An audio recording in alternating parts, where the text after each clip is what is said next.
Hey, True Believers England team here. We're waiting for the rest, so figured what the heck, let's talk, Hey, and until everybody gets who is that below us? Hi, I'm Pixel. Hi, Pixel. Yeah. Hold on just a sec. Here we got Henry E. During Henry Month, please feel free to do the worst covers first. Best covers last based on what you think. If the 1, 2, 3. Okay. Yeah. Thanks. I appreciate that. So I was mentioning, okay, so over at Ko-Fi, I should actually pop that up and show it. But over at Ko-Fi, I started, here you go. Let me get this going on. My page. Talking about my page. I got to admit, I'm not really good at shilling and not really good at taking care of this kind of thing. But man, I've got some video ideas I was thinking of posting up here. Like I used to do history and stuff, and I want to get back into that. We started up the Throwback Thursdays, and that has just been a lot of fun. I think RDV is here. There we go. Hello. Hi. Hello. All right, let me show off. Hi, I'm RDV. Hi, RDV. Okay, so this is the Ko-Fi. If you ever want to give a donation or something, go through here. It goes straight to PayPal, and YouTube doesn't take a bite. But right here under commissions, you can pick a live stream. Comic books were better, comic book origins, top 10 lists, comic book cover ranking. $5 lets you control it. You tell the topic, whatever. Let's see, these are the feeds, but also there is one where you could also go through and just give a monthly. Any monthly donation is you get a spot on the wheel for $10 credit at the auction. And I'm also thinking of doing at a $10 spot a free shipping club, where when you fill up a short box, no matter how much you spend to get there, it immediately goes out right after it's filled. Already. With that, I think we got 14 in the chat. We've got 4 on the panel. You kids, oh shoot! Of course, I've got everything ready except for I didn't put in the overlays. So stall. Take comments. Hi again. I'm Pixel. Hi, I'm stalling. You're stalling? Yeah, I would change that just a little bit. I said stalling. Oh, stalling. Okay, yeah. Stalling. Yeah. We can't have him on the channel. By the way, have you guys ever seen the movie The Death of Stalin? No. That movie is so effing funny. It must be really short. Right. No, but it's basically what happened when the guy died. Now, Stalin, he was a brutal dictator. He killed all of his political enemies. He was a dick. Yeah. And people were so scared of him that the guards at the door heard him fall, and he was told, "Do not disturb me until the morning." They were so afraid of what he might do to them if they disturbed him that even though they heard him fall, they didn't go inside of his room. So he died. He died because his people were afraid of him. Yeah. Fun story, kids, but no, it actually is a funny movie. Probably had an aneurysm or a stroke. Maybe. All right, let me get these the first 8 rounds of the battle here. 1, 2, 3, 4, 5, 6, 7, 8. All righty. 11, 12. 1, 2, 3, 4, 5, 6, 7, 8, 9, 10, 11, 12. Was that Sesame Street or Electric Company? I think it was Sesame Street. Sesame Street. The pinball. Okay. Yeah.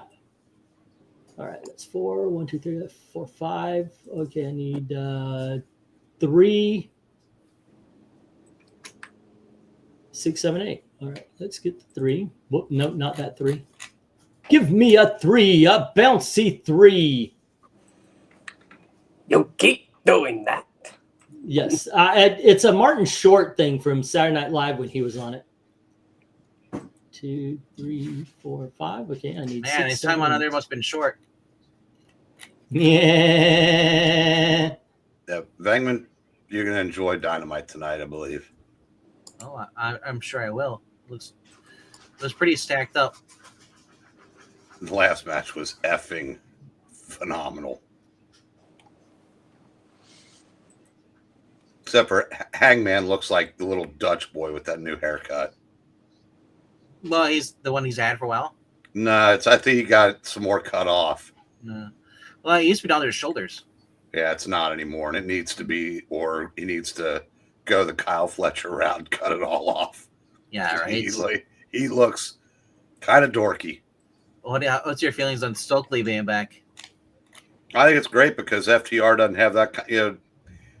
They've got personality, but it's not. They need a mic guy. Yeah, they do. They need somebody to like be there when they run out of cool things to say.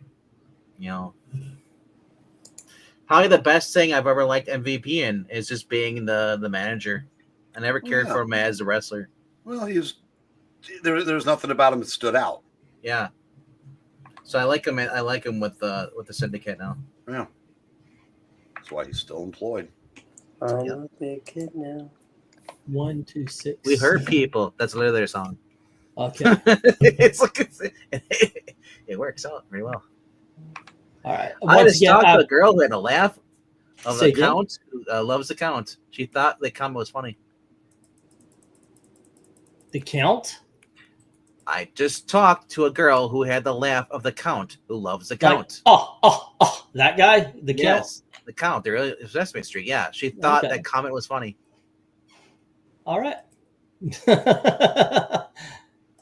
Just trying to make sure what count you were talking about.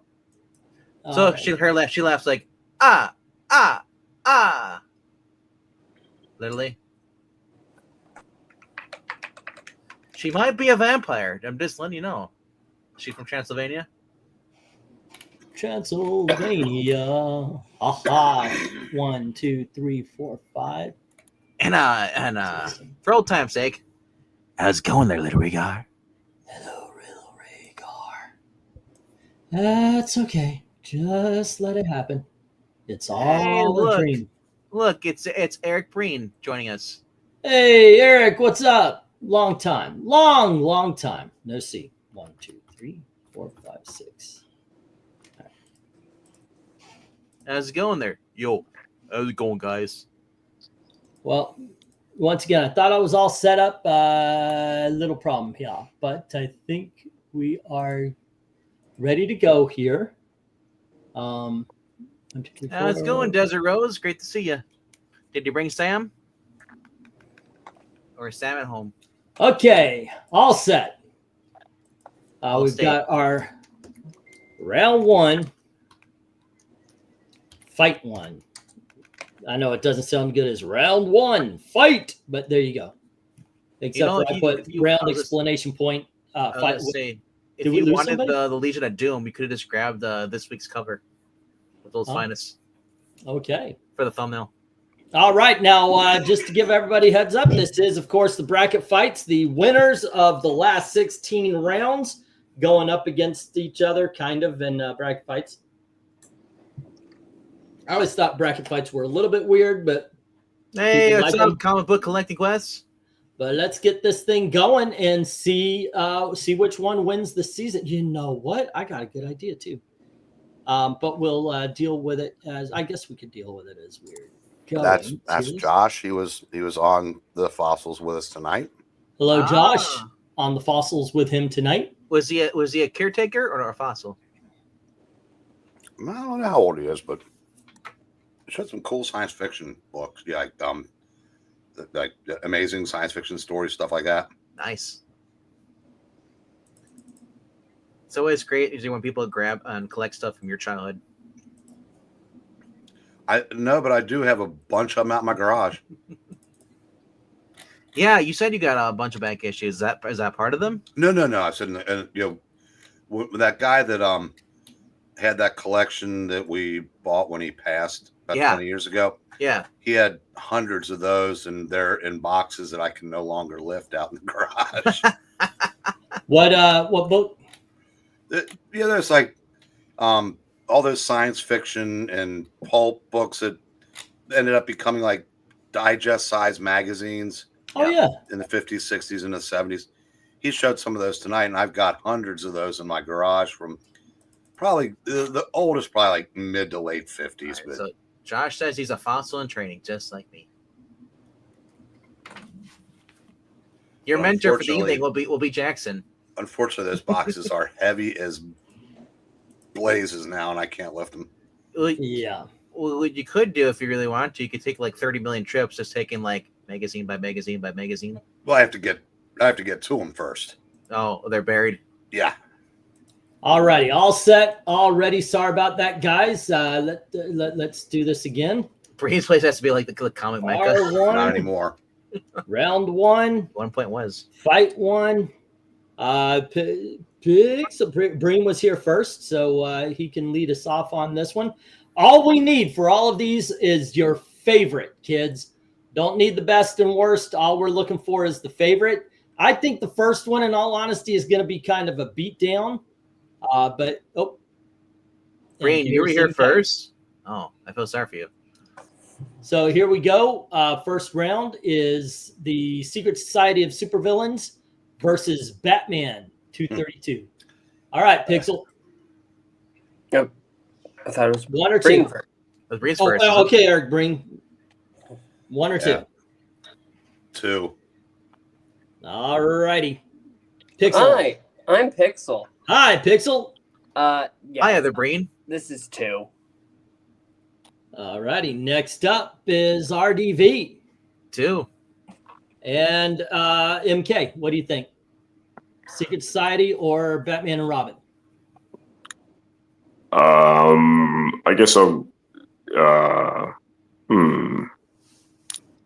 You know, I think I'll go one here actually. All More right. character. Yeah. Ashley, what do you think? Cover one or cover two? She didn't even come look. All righty, let's get to the chat here. And we have Jackson saying 2 and Joe saying 2. Okay. And then we have, let's see, Darth Kato, second is favorite. And number 1 from Ethereal Dragon, 2 from Desert Rose. Michael Taylor saying 2, no contest. And Dark Admiral says 2. This is a really big ass beatdown here. I'm about to call the mercy law. Henry James says 2. All righty. Oh, no, you don't. This is 1, says Rhaegar. Oh, come on, Rhaegar. No. Who's Henry James? Secret Society or Batman and Robin? What do you think is best? Cover 2. Cover 2 from Ashley. Let's see. 1. Wait, doesn't count unless she's on a computer. This Wannabe. is an unfair fight. 1 is the one man, and 2 is the gorilla. It's clear win 2. All righty. That is Dick Grayson. That's what I always thought about bracket fights. You're putting certain things against certain, but what if they went up against different books? One Ashley versus and Elizabeth. comic Which book one do you collector. choose? Ashley or Elizabeth? Which do I choose? We'll find out when that day comes. All righty. This is Ash is like, what the? wait, what? There you go. Okay, so there you go, gang. This is pretty much a big ass beatdown. So it's going to go to Batman and Robin, number 232. Okay. All righty. See how easy it is, kids, and everybody gets a vote, and every vote counts. Other than, yeah, there you go. Here's another one. Pistachio or food? Pistachio or food? Like if I'm deathly starving? Yeah, Pistachio or food. keep pistachio. Yeah. All righty. Now we are in round 1. Everyone says juice. Carefully, you might need a kidney someday. Well, I know for a fact that I don't think that my daughters would help in that. So we got round 1, fight 2 coming up. All righty. This time, Professor Pixel can lead us off in this one. And here we go. We've got... Hi, I'm Pixel. Hi, Pixel. We have the Joker versus Cheetah. Yeah, that's going to be the... Oh, Both of them are fun here. actually, you know what? I like the Cheetah one more. I really do. So I'm going to go with Cheetah. Like, I All like right. the Genie Joker a lot, but I think the Wonder Woman's it's just a better cover. All righty. How about you, RDV? Wonder Woman is a lot more fun. Genie Joker is just kind of like weird. What the heck? All right, MK. Yo, what's up, guys? I think I'll go 2 on this one. Yeah. All righty, Eric. Is everybody under 45 insane? I don't know. Maybe you're just over the hill and you're the one that's insane. Well, you're half right. Or so halfway in the hill. No, I'm over the hill. But on my way down, even I could recognize that one's better. All righty. You taking those Venkman pills? So we're going 2 to 3 into the chat here because people over 40 are not insane. Let's see. We've got One Slick saying 1 and Michael Taylor saying 1. Okay, and that brings the Joker to the forefront by 1. Dark Admiral says 2, tying it up.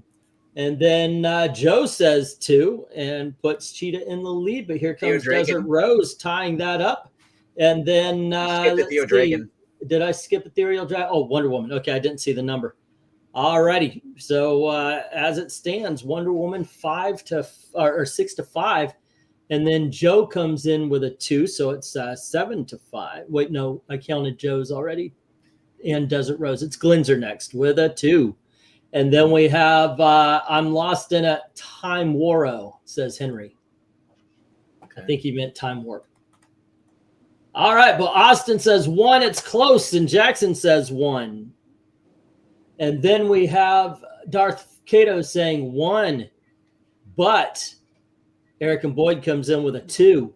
And let's see. She doesn't play fair. She's a cheetah. And then we have Comic Book Collecting says 1. But then we have Eddie Remen saying 2, I guess. Let's see. Henry votes 1. And then Summoner says 2. And Lil Rhaegar says 1. All righty. Are we tied again? Wave Darth Kato, even though the 8 men are funnier. Let me get the stop. It looks like our bids are stopped right there. STOP. And what does that do to me? Guys, you followed it. You know this is close. It is 11 to 10 in the Joker's favor. Wow. Yep. I don't know. Hey, it's close. Henry upset. Those, Henry, go away. Stop talking. No. The ape faces look like every henchman Spider-Man fought in Yeah, the Los Andrew era. But the only thing cool about the Joker is he's got guns. Otherwise, no, that's cool. That's a good cover. Just because you liked one better doesn't mean. Listen. No. The Joker's cover is good, but I'm saying that I think the Wonder Woman cover is better. Her going ahead and just swinging. And that's what we're saying too. All of us love this cheetah cover. It's just it's an action cover, but the other one's just like a pose. Because I'm guessing those monkeys are like were human, because they do still kind of have human faces. They look like the monkey version of that Invasion of the Body Snatchers dog. Yeah. Alrighty, so RDV gets I'm pretty sure those guns don't work. They're kind of skinny. RDV gets fight number 3, and we have Mr. Mixel Pitalik versus Black Adam. Okay. Wow.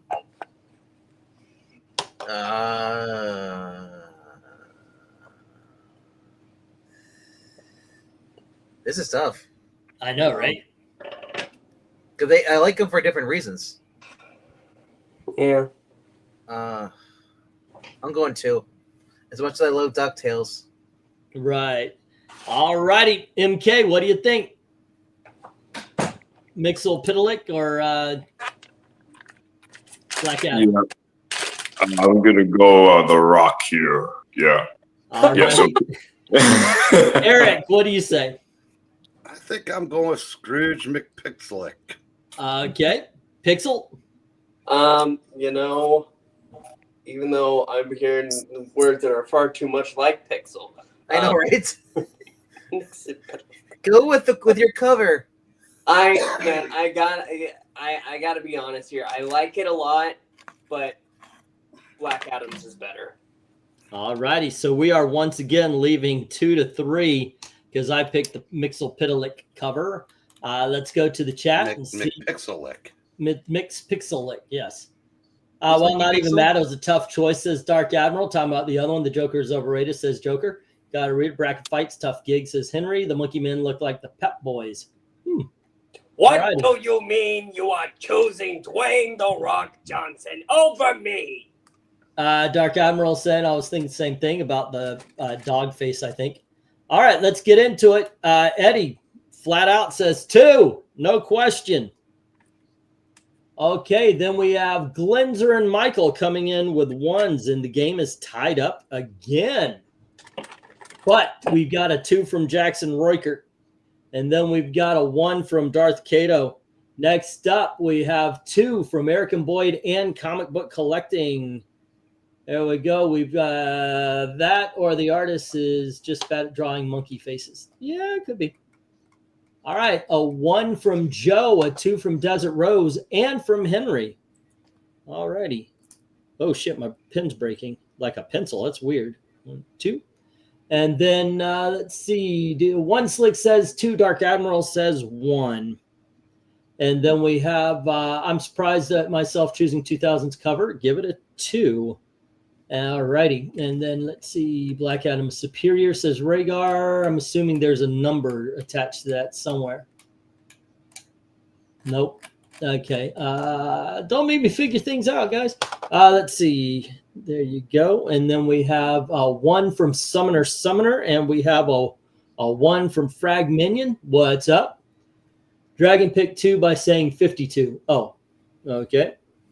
And then we have, don't forget to smash that like button. That is a good piece of advice, Dark Admiral. I do believe everybody should smash that like button and drop $1 in the till over at Ko-Fi. I think that Dark Admiral is spot on for saying both of those things. And Rhaegar is still trying to teach me how to say Mixia's Pitalik. Yeah. It's 2 because Black Adam is 2 and on 2. What the hell? I don't know. All right. Yeah. When he said Black Adam is superior, he was voting for 2. Yeah, that's what I did. That's what I gave him. You made it sound like you didn't know what you're doing. Yeah, for some reason, the pen is actually breaking like the pencil right up here. It's just breaking like the pencil. All right, we've got 9 for the Mitchell Mrs. P guy, and then we have 13 for Black Adam. So Black Adam wins. Fatality. Yeah, that one was a clear win. I watched all those of the new Animorph Warlord ones from Combat. Those things are gnarly. All righty, and we are still in round 1, and we are up to fight number. See, yeah, Tony wants to know, do they have like the same bookmakers for Captain Man and Captain America and Black Adam? See, they all go with this one tailor who has pirate boots. Yeah.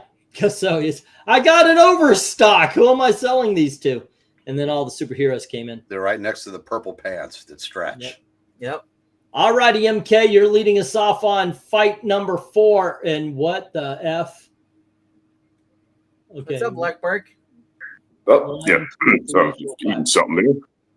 All right, hold on just a second. Let me delete this. Okay, is that it? Right. 1, 2, 3, 4, 5, 6, 7, 8. Okay, good. All right, you have the choice to the first choice in Eclipso or Lex Luthor. Ooh. What do you think, Davis? I like Lex. I like Eclipso. Yeah, I'm gonna go. I think I'll go. Oh man, this is tough. These are 2 really good covers. Yeah, yeah. Normally I'm pretty, like quick on the, picking my preference, but I think I'll go Lex and Superman by a little bit. Yeah. All righty. How about you, Eric? Okay. I can't pick against Eli Katz. All righty. Is it a rapper? Pixel.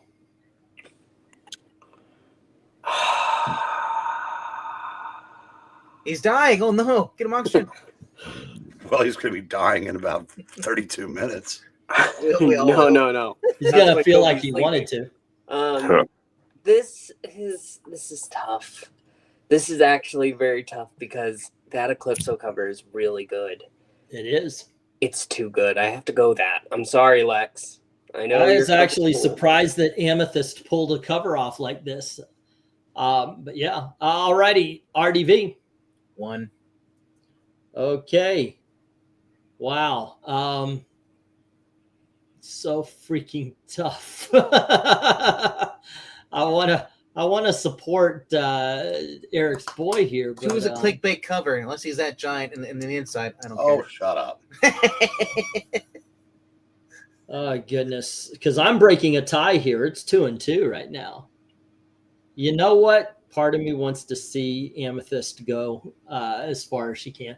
All right, so let's get to the chat. You're dead to me. Man. All right, so in the chat we've got Darth Cato with a 1 and Michael Taylor with a 2, Glenzer with a 1. Eric, Alrighty, Eric, so if he's dead to you, does that mean you're not showing up on Saturday? 1, 2, 1. Oh, And I'm then sorry, we I have was kidding for a second. two from Joe and 2 from Jackson Raykirk. And we are all tied up again. Desert Rose says 1, but Tony Hayes and Austin says 2. Tony Hayes. Tony Hayes! All righty, next up is Henry with the Gil Kane. Gil Kane! No, it doesn't work as well. What if his last name actually isn't Hayes? It's like Haas. Tony Haze! Hazy. Well, Jose, yeah. Sure would change the dynamic, wouldn't it? I know, Okay, right? right? Pretty tough bracket fight so far. Give it to number 2, says Dark Admiral.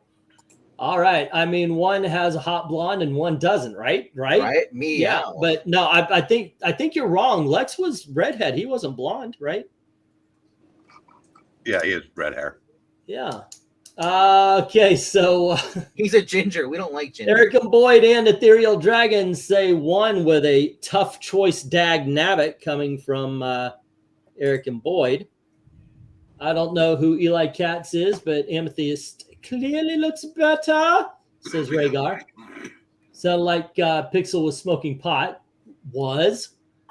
Let's see. Never Eli have. Katz is Gil Kane's real name. Coin toss. 1, brand new if they can't mess up adaption, says Eddie Raymond. So it's time to toss a coin to a Witcher. And by the way, with that, we are tied. One Slick Dude comes in with a 1. And Phil the Kill comes in with a 1. What's he filling the kill with? Englantine voting advice, always vote for the one with the blonde chick on the cover, and I will as well, says Fragminion, excuse me. All righty, and he says 1. All righty. And just like that. Summoner says Scrooge 2. Wait, what? They're making Redheads versus hot blondes for me is the harder choice, says Rhaegar. Okay, so ladies and gentlemen, yes, Lex was his hair was orange. Okay, here we go, kids. Once again, a very close battle. Summoner is saying 2. Yep, I know, I got it. Yeah. Who's banging things? That was my ass sitting down. You have an axe? No, my ass sitting down. I had to go grab a drink. I thought I muted myself. My bad. Jeez, Sorry. it sounded like he smacked the desk. All righty, kids. I gave it a few. So I'm putting up the stop. We have 12 versus 11. How are we getting? Yeah, we got 22 people, but 23 people voted. And your hair was no, I was a blonde. It got darker with age, but yeah, as a younger person, I was a blonde, and then a sandy blonde, brown hair, and as I got older, it just went brown. Pixel, are you on your 3rd Baja? So 12 to 11, and the winner is Eclipso by 1. There we go. All right, kids. Here we go. Let's. Where I think that was horse feathers. horse feathers. I cannot believe the Gil Kane did not win. Alrighty, and then we are going round 1. Alrighty, and Henry James, boo. Alrighty, fight number 5. Well, you might be booing because you keep changing his name. Did I say Henry James? You even say 2 or Henry 3 James on it. times. Yeah. Have I? I am sorry. I called you out on it too. I'm sorry, James Henry. He did call it. I didn't. Henry even see him Cavill, call it. he'll apologize to you later. We're busy. That's right, Bobby Bobbinson. Okay, so I've got round 5 here to start us off, and it is Darkseid versus Brainiac. From now on, everyone will be their name mispronounced by E. That is true, Mr. Venkman. Yes. It's my turn. No, you had you went before. Who's starting us off then? This was my turn. All right, then do it. So we have an awesome Darkseid versus an awesome Brainiac, which also includes a little Airwave and Atom. Okay, I gotta say, Darkseid looks awesome. It is a great cover, but the colors just pop right off that Action Comics. I'm going Action Comics. I think if the two were sitting next to each other on the same shelf, I would have to go for Action Comics. All right, how about you, Eric? I'm gonna go Darkseid. All righty. Eric Breen is wrong. It goes to Brainiac. Okay, what do you say, RDV? Wow, either I have the guy on the left, the dark side of the moon, or I have the guy who's your neighbor down the street. And Airboy, who's evil. Or Airwave, sorry. Airboy. Hi, I'm Airboy. Isn't that the one from the one we're reading, Breen? The one that okay. And how was he? Grodd talked to him in the annual today. How'd that happen if you already incinerated him? I don't know. I haven't read it yet. I'll let you know when I read it. It doesn't affect the story, but it's like, they're either out of sequence or Cantwell forgot that they killed him off in part 2. Well, it is Cantwell. But I will be joining my grandfather on the dark side of the moon. We're going dark side. All right, so which one is that? Dark side of the moon. Dark side. Okay. Did you call me your grandfather? I was thinking I'm going to give you the Super 70s Sports Lawrence Welk thing. A 1 and a 2 and a fuck you. All righty, MK. Yeah. I'll go with the Wonder Woman one. Yeah, I like the Wonder Woman Darkseid one. Yeah. All righty, and we leave 3-2 for Darkseid. Let's go to the chat and see how they are. Little voting radar, this I just round. want to say I saw Bryce Dallas Howard in person like 2 months ago. She's still pretty fine. She gained so much weight since her first movie in Jurassic World. Where it was? That's just more to love, baby. All right, let's see. That's first time. Hold on, I need to go throw up. Name, give him a break. Thank you, Jackson. You are on my side. He is mentioning that yes, this is the first time I have ever mispronounced a name. Thanks, Jackson Raykirk. Yeah. All righty. See, he gets it right as well, Mr. Raykirk. All righty, so let's go to the chat. And Summoner is saying book 1, going for the Wonder Woman. Glenzer says 2, and Darth Kato says 1. Okay, that ties it up. Just kidding. No, it doesn't. Michael Taylor, Joe, and Eric and Boyd are hitting the 2s. And now Action Comics has the lead. We need an odd number here to settle things at Glenzer. Okay, so we have Eddie saying true, fearsome fight. 1. All right. Well, one true, fearsome fight. There you go. And Desert Rose says 1. And all of a sudden, Darkseid Wonder also. Woman, Darkseid is winning. Man, that Darkseid fighting to Wonder Woman says so much. Turning on. What's up, Master Jackson Vader? says 1. All righty. And then we have that Wonder Woman versus Darkseid cover is epic, says Darth Kato. Are you voting for it, or did you vote for it? Or yep, he did. Yep, he did. Okay, so let's see. What a cover, what a cover. What a man, what a man, what a man. And Dark Admiral says 2. Okay. And then we have should have been best villain cover by Comic Age go head to head. Phil the Kill says 2.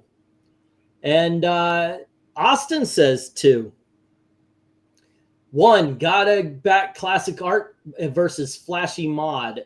Okay, so we are going with the Wonder Woman according to the Fragminions. I have eyes, so Dark Side is better. The cover also has more skin. Yeah, Dark Side does work out. Weirdo. All right, for Wonder Woman says Henry. All right, the coloring was my issue, says Phil the Kill. One Slick says 1, only because the split cover detracts from Action Comics. All righty. Disagree. And then we have the top half of 2 is so cool. I think it overcame the bottom half, says Phil. Seraphin Vega is saying 1. And then Darth Vader says, yeah, I got that. I do like Giordano inks, give Rich Buckler a Neil Adams vibe, but split cover, not that good. And England Teen singing about men, clip it. Ha! I always use numbers so you don't get confused. That's a good idea. Trying to keep me from getting confused is a good idea. What was a good idea? All righty. We got the stop, and this is yet another close one, but not as close, ladies and gentlemen. It is 12-9 this time in Dark Side's favor. All righty. Guess can't win them all. Let's get that go for round 1. Fight number 6. Okie dokies, ladies and gentlemen. These are some good covers. I thought the Marvel was pretty good as well. DC, yeah, we had some good covers with the DC ones. And let's see, Eric, it's your turn again. And you've got fight number 7. And that is Clayface versus Blackfire.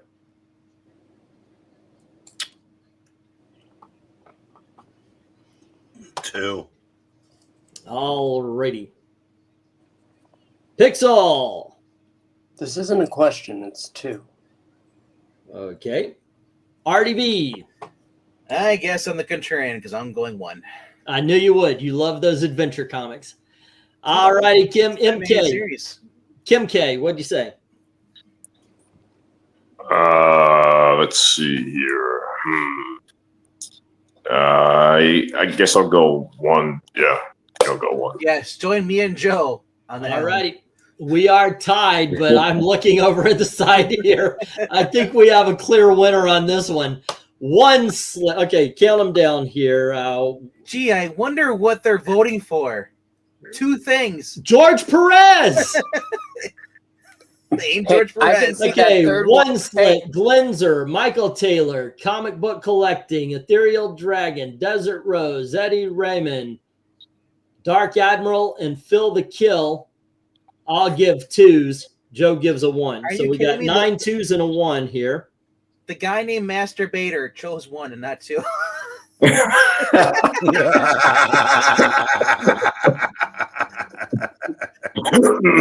I don't believe it. Wait, what? You almost made me choke on my eyes, damn it. Well, it wasn't your second. The guy named Masturbator chose 1 as his vote, not 2, like everyone else. That definitely is going to knock something off his side. One of your greatest hits. It's like a 10-list album, bro. And I want to say something real quick. Sid. The reason I hesitated before I took 2 because what this cover was supposed to represent, number 1, was perfect. Last night, the reason why I didn't vote for the Ra's al Ghul from one of these titles was Roz didn't look cartoony enough to fit the rest of the cover. Yeah. Clayface does. So this was actually a tough choice. Yeah. The one on the left is literally the Batman animated series. That's why I like it. Okay, there, Pixel. All right, so Fragminion also said 2, and so did Henry, and I believe Masturbator said 1, and got to go Perez. I do like the Clayface cover. Well, they're all good covers. I do agree with that. I do love BTS. Very nostalgic. Gets 56-0 in the fourth quarter, and he's leaving starters in. Call it. All right, let's get the stop. All righty, because I got 22-6. Really? That's okay. One slick. Yeah. All righty. Okay, so this is absolutely Blackfire's day here. Wait, who All popped right. your whoopee cushion, E? Say again? Said who popped your whoopee cushion? What do you mean? That was funny. It was. I was laughing. You were chastising. Chastising for what? Give him a hand? Okay, I was laughing, but the thing is I was kind of rolling my eyes also because it's. I thought maybe your daughters walked by. No. My daughters are 30, so I'm okay with jokes. Well, knowing that Dad's still a juvenile. Oh yeah, they absolutely know that. I mean, I've told jokes like that. So it's I also love the fact that if you look at Clayface, they throw everyone at him except for the kitchen sink. Alrighty, let's go with what is it? Round 1, fight 7 at this point. Round 1. There are 8 fights in round 1. So calm down, please, says Henry. You can listen. Hey, just let him be happy. Things are funny. He has so few reasons to be happy. Let's let him have this. Yeah. Calm down, Henry James.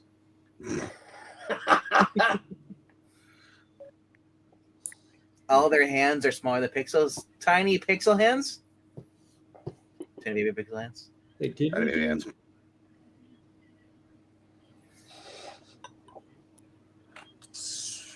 Reason I don't go one because the cover felt. Oh, I'm good. Sorry.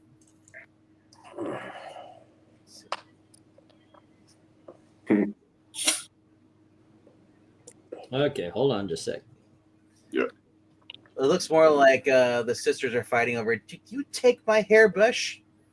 Oh, where? This is actually Melissa versus Amy. I know, right? Yeah, right. Yeah, Amy's definitely Starfire. Every month. All right. Wait, you've never even seen them, but you're like, hey, she's definitely Starfire. What the heck, bro? No, we're on fight number 8. Excuse me. Maybe I have. No, I'm joking. Yeah, Desert Rose. What did she vote for? Was she in this vote? This was round 7. I got No, the Desert numbers Rose mixed was up. not even in this last. No, she was. She voted 2. Desert Rose. You voted All for right. 2 as well. Now I've got it right. We're round 8. Round 1. Okay, we are going fight. I think like what, like Masturbator Joe, right? Those 2 are the only 2 that voted 1 in the chat. I don't right? think it's called as Masturbator Joe, but okay. no, I meant Masturbator and Joe. I think yours is a little more direct than his. It's like already. It sounds like an action line figure. Like, wait, I got Joe, there's Masturbator Joe. Here's Masturbator. G.I. Joe. Okay, Pixel, you start us off the last fight of round 1. All right. We've got Solomon Grundy versus Killer Frost. This is actually perfect because I actually do have to go. I have to put people to sleep. But I do have to go ahead and go with Killer Frost here. All righty. Look at those cool games. And how about you, RDV? With that, I disappear. Good night, everybody. I'm going. Have a good one, Pixel. All right, later, Pixel. Have a good one. Going with 2. Going with 2. All righty. And MK, one or 2 here? Yeah, I'll go 2. Yeah. All righty. Eric, you want to talk some sense, or are you going in? Oh, 2? No, I'm voting for Grundy's teeth. All righty. We are 2 and 3 going into the chat here because I am definitely going Solomon Grundy on this one. All righty. And let's see. Where is my hairbrush is lost? I don't know. Let's see. Masturbator Joe with a Kung Fu grip, says Rhaegar. We have Glenzer giving this score, well, going for book 2. All righty. And so is Ethereal Dragon and Fragminion. Eric and Boyd agrees with that. Then comes Joe with a 1, as well as Comic Book Collecting Quest, Dark Admiral as well. Okay. Phil the Kill comes in with a 2. And Michael is saying, Michael Taylor is saying 1. And then we have Darth Kato with a 1. I know that's Next the best up, friendly cover. Desert Rose is a 2, and we've got One Slick with a 1, and Jackson Roykirk with a 1. I would go 1, but no, we have an Ice Queen here, so 2 says Eddie Raymond. All righty. And then we have, let's see, 2, Killer Frost says Henry. And then we've got Masturbator saying 1, as well as Rhaegar saying 1. And then Austin comes in with 2. They both have weirdly drawn perspectives, 2 less so. So 2 wins. All righty. This was an incredibly close fight. What were we saying, RDB? I was going to say, when I'm trying to look at the Grundy cover, I think it's like the bats are hanging on strings. It does kind of look that way with the trees going down. Yeah.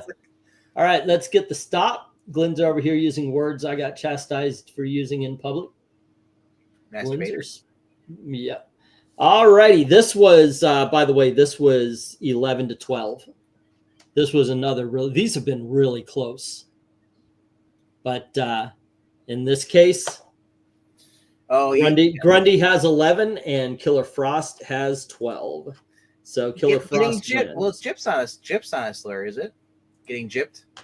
That is supposedly as a slur on gypsies because it came from the fact that gypsies would rip people off. So being scammed was called being gypped. So drawing attention to something that is factually accurate is a slur. I know, right? Now, but nobody thought so until modern year. I mean, who gives a right? Man, modern kid. You know what? Modern kids have been gypped out of being able to say that. I know, they really have. Yeah. It's probably because they're mad that they got Jude out of their money. Oh, we're canceled. Yeah, we're canceled. Yeah. I mean, hey, that's where all these things came from. All righty. Let's see. We are going to move on. Let me give me just a few moments to create the little thingajiggers I need to make. So while you're doing that, wow. Do you guys have a Dollar Tree near you? Yeah. Because Easy Comic Reader today showed this deck of cards that he picked up there for $1.25. That it's a Batman deck of cards, okay. But the back of every card has a different Batman or detective cover. From the Golden Age through like the 80s. It was really, really cool. Yeah, that sounds really neat. If he wasn't Shadowban before, he is now. I am now. I know. I gotta watch my language. Yeah, make sure it's only in English. I know. Make sure that I speak woke. Wokenese. Wokenese, yeah. I don't know. I don't think you could. You'd probably lose the E. Say what? You'd probably lose the E. Okay, so fight number 1. All righty. It was fight number 1 versus. Oh, I'm doing this wrong. Okay, I know what to do. Venkman, did you get the Wacky Racers? I did. Did you read it yet? Nope. I actually liked it. I did not get a chance to read a lot of my books. I did read a few, but no. Like I said, the first one I read this morning was the Spider-Man one, the Ultimate. And I'm so glad everything I said was going to happen turned out to be real. Now, I never heard you mention George Stacy though before. No, not George. No, Gwen. But yeah, the other two. Yeah, yeah. Honestly, say I got that too. I'm glad though that they did that because that would have been bad if they would have kept going with the status. But you know what I love though, when she just popped a cap in his ass. Oh my gosh, yes, I was not expecting that, so that was cool. And I don't want to hear anybody bitch about it. Yep. And that. Did you get your Predator Spider-Man? I did. Did you read it yet? Yeah, I did. What do you think? I liked it. I ended up passing on the Wolverine Kitty Pryde. I bought 10 new books today. I've got more than that. Good week though. I mean, I can't really complain. All of my books came in today. Plus, I got a Xenoscope book that's supposed to come out in May today as well. So, and I got the Vampirus Carmilla annual. Yeah, I would have got that, but I have all the issues, and they're no new stories. Yeah. Well, no, I'm just saying if I ever sell the lot and they have the whole. Yeah. Yeah. I bought one last year, even though it was no new stories, because I love the way they look. And I look at it this way, it supports them too. So I hope they keep making it and encourage them. Yeah, I'm not. With this distribution, that might kill them because I didn't watch that video.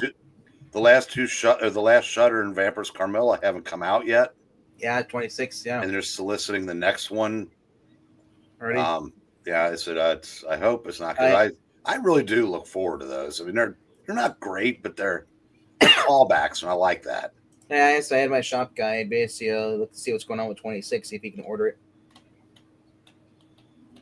Because I was like, the annual's coming out. He's like, hey, there's a Vampir's Carmilla. What do you mean there's one coming out? Like, so I'm like, oh, it's 26, and I'm like, it's the annual. So I didn't watch that video with Wes. So apparently, Diamond's being sued. Yeah, I haven't seen that one yet either. So I'm not sure what that's all about. I watched this video about the new transgender Marvel superhero. Oh no, which one? I already forgot. Remember they had a Marvel X-Men character? That's the one. With Drake? Yeah. Well, no, this was there's two different ones. There's a drag queen, yep, and a transgender whose power is to trans into other things. Oh, didn't they do something to Morph not too long ago where he's like non-binary or something? That was for the cartoon. Yeah, they made him non-binary because they had a non-binary actor voicing him, so they changed the character to match the actor. Are you fucking kidding me? Yeah. I actually don't mind that for the character, but now that I know the reason why they did, fuck that. But honestly, though, you don't see him hitting. You don't see him like hitting on or acting any homosexual in the no, I'm just, but good Lord, now I mean it's bad enough that you have to look like the person you're playing, but when you have to same race as the voice, the same sexuality as the voice, give me a freaking break. See how many characters that were how many black characters are voiced by white guys in the same thing? It's like, I guarantee you, no black characters are voiced by whites now. Yep. But I'm sure there's plenty of white characters voiced by blacks. The thing with when it comes to Morph though, back in I guess the early 2000s and before that, they had him like dressing up as a girl in some of the stuff, some of the X-Men books. Yeah. So it's nothing new for the character, really, though. Yeah, but at this point, no one really remembered Morph existed until the cartoon came out in 1997. I just realized I missed one. Yeah, I thought you did, but I wasn't sure, and I wasn't paying enough attention to know for sure. Missed. I could have. We have one more in this round. Yeah, we have one more in this round. I could have told you that, but I didn't remember either. Oh, okay. Well, yeah. I'm so bad in math, I figured I was wrong, so I shut up. I was looking at the covers. I'm making the next roundup, and I thought there'd only been 6 when we did 7. Yeah, we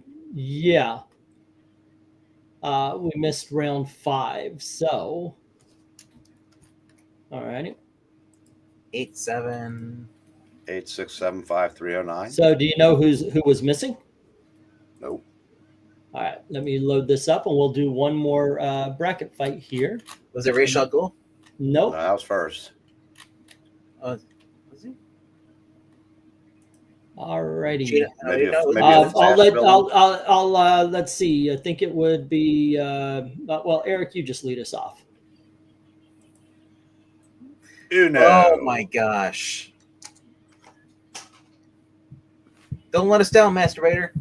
All righty, there you go. Aquaman versus Poison Ivy's cover.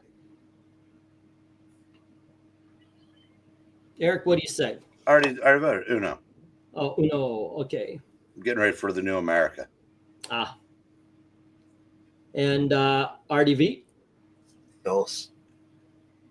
Okay. MK?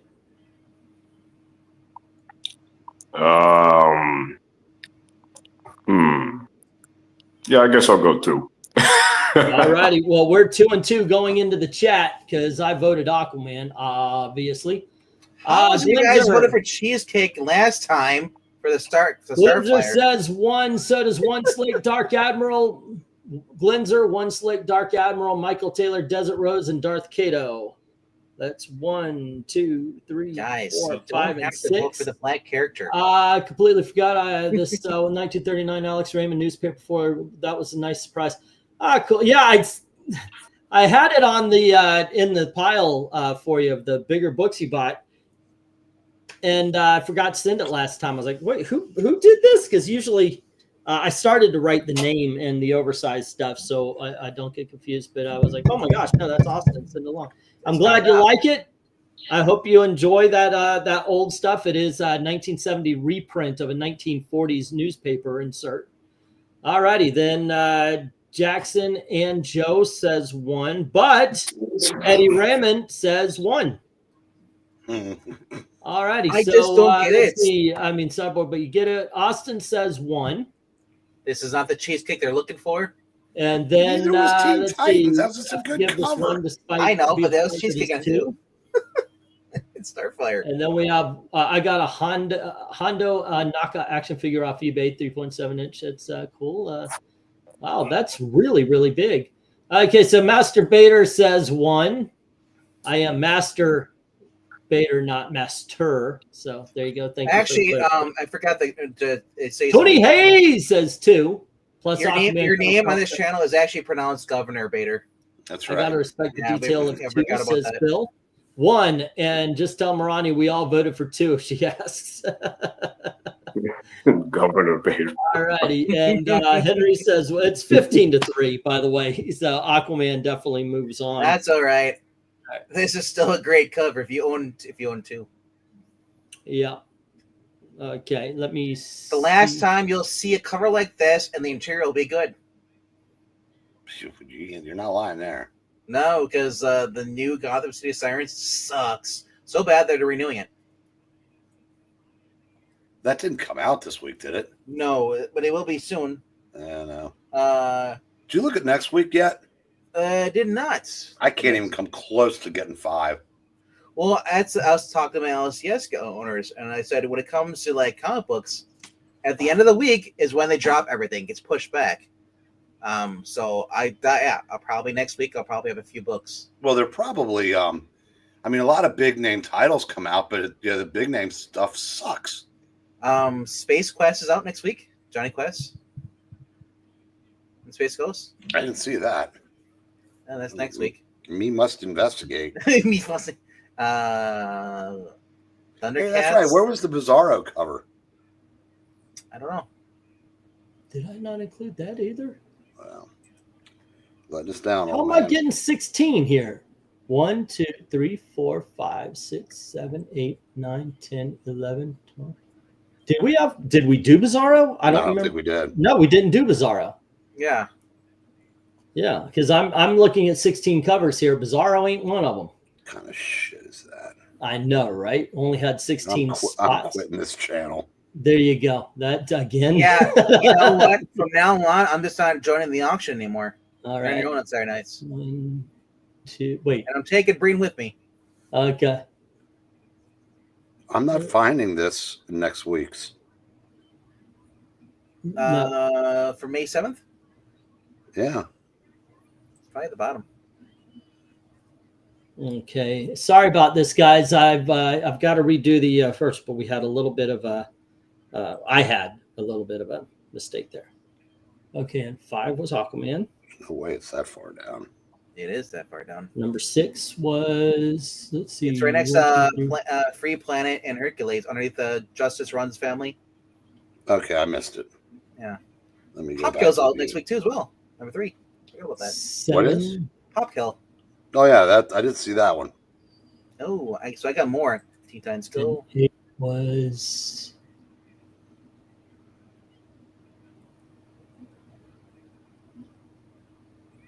Let's see here. I was showing the shop owner. I was like, "Hey, you look at the Return of the Living Dead book. Look how awesome the cover looks. Look at the interior art. It looks like Steven Universe. Then go look at this. Then go look at the Spider-Man Predator. Look how awesome that cover is. Look at the inside. It matches the cover. they said how shocking it is, and they're both rated as mature readers. So why is the horror one not getting the good artists? I'm seeing Silverhawks, but not Space Quest. Right under it runs in the family. Yeah. Oh, there it is. Way farther down than that. Yee. Yeah. Ooh, we need a better cover than that. That didn't even catch my eye. The green and the blue, purple. Cover. Yeah. Oh my god, a big blob in the back with Space Ghost. Yep. Cool. Glad you mentioned that. I might not have noticed that Wednesday either. There's also a new Vanishing Point book coming out next week too, as well. But Mad Cave. It's Mark. That's Mark Russell. Avoid. Mine. Okay, sorry about the helmet long distance taking, guys. I am still getting going here. Everything should be fixed, and I will be okay. Fix it in post. I'll fix it in post. Yes. Yes. Good idea. All right. But yeah, keep the stalling and all that kind of stuff. Thank you. Yes, stolen next time. Stolen, I know, right? This part will be definitely. Vampires Carmella is supposed to be for next week. We also have Metamorpho first appearance. Yeah, I might pick that up because I don't have that anymore. I'm just grabbing all of those because it's cheaper. So did you I got the Dr. Fate one. You picked up some back issues today, didn't you? No, I got all mine were new issues. Oh, so it's. But I also got 2 of the free comic book day ones as well. But I saw you posted you were $99 poor. Yeah, because I had to get bored. Oh, okay. Then I got the 2 magazines, and I got about like 18 books. 18 new comics. Jeez, God Almighty, we're gonna be there till 1. Hey, but don't worry though. I did get back issues though. Mine are from the auction. Oh, did you get your box? Yeah, I got my box in. Oh, cool. Well, Did you see your first appearance of Herbie? No, not yet. Literally, I was thinking to myself, if I do a unboxing, it's literally gonna be a mystery box. Because you probably forgot what you got at this point. How many times will we hear pulls one out? Oh, damn it! I bought that again. Might have happened. I actually have done that recently. So I got 1, 2, 3, 4, 5, 6, 7, 8.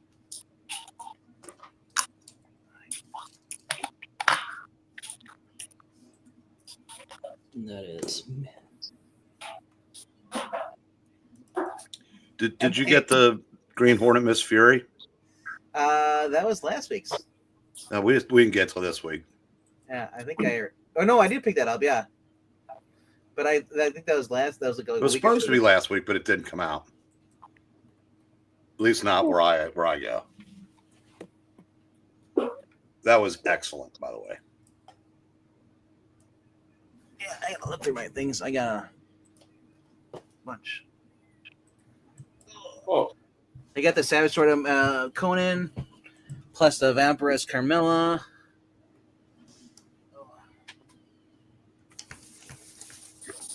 hey VENKMAN. So, what's the highest amount of books you ever bought in one visit? Do you know? New books, about 20. 20? Yeah, Okay. Because I buy a lot of independent stuff too. 15 years ago, I averaged over 30, Yeah. Oh wow. So what I got here? but it was a lot different industry in 2008. So probably 17 years ago, I was getting probably 30, 35 a week. Yeah, same here. I think that was the last time I really did mass buying of new books. Well, I got extra books too, and books that normally don't come around this time, but instead of the month, so they drop. So I'm grabbing stuff from Xenoscope and all that stuff too. Godzilla Spider-Man was okay, but it was kind of weird. Nick Lowe was they're trying to do a throwback thing. So basically, this takes place right around Spider-Man 300. Where he has It has to be sooner than that because Mary Jane, admitted he knew that she knew that he was Spider-Man in 250 something because by 300 they were already married and she knew. Were they married in 300? Yes, okay. they married in I thought 300 1987 annual. What is the debut of the symbiote costume? 252. Okay, so it's right around Secret Wars 8. Because he said he's just right. He came back. He had no idea he was dating Felicia Hardy in the series. He rescues Mary Jane. She just came back from Los Angeles. And yeah, it's just. Did you read it? You said you read? No, I saw that page. Yeah. So there's like editor boxes by Nick Lowe trying to be like Stan Lee, but he sucks at it. Well, he sucks at everything. So. And then we'll just say this: the most stupidest thing in here, and is a big spoiler. Godzilla gets a Venom symbiote on him. The symbiote tries to take over Godzilla. Wow. And there's mention of Null and all stuff, which should not be mentioned in here because Null is future knowledge. So it shouldn't even be brought up in a book like this. Yeah. Yeah. So it's already like a 2.5 star. You can get us started off here, and we've got round 2, fight 1. And it is Batman 232 versus Firestorm, issue number 4. 1. All right. Okay, and how about you, RDV? 1. Okay, MK? 2. MK, you eating something? How'd you know? All right, so we're taking into the chat 3-1, and let's see what they have to say. Hey, One doesn't bother me. slick comes in with a 1, and we have 2 from Glinzer. All right, we have a 1 from Darth Cato and a 1 from Joe, and then 2 from American Boyd. Michael Taylor says 1. Fragminia says 2. Just more fun. Ethereal what do you mean? says 2. Kids getting shot is a laugh riot. I know, right? We would think you would find it funny that a teenager was getting shot. Dark Admiral, Rhaegar, and Desert Rose each said 1. Maybe Robin gave Love a bad name. You skipped Pice to sell Pixel. He's Pixel's not here. Masturbator says 1. And then we'll talk about as best villain. So 1. We're talking about his best cover, Eddie. And Phil the Kill says 1. All MK, right. I'm just going to let you know. Just go right into the microphone if you're going to eat. Only if he dies. That's the funny part, says Fragminion. All right, let's get the stop here. Just full on. All right, and we have 13 versus 5, and it is definitely going in Batman's favor. All righty. Yeah.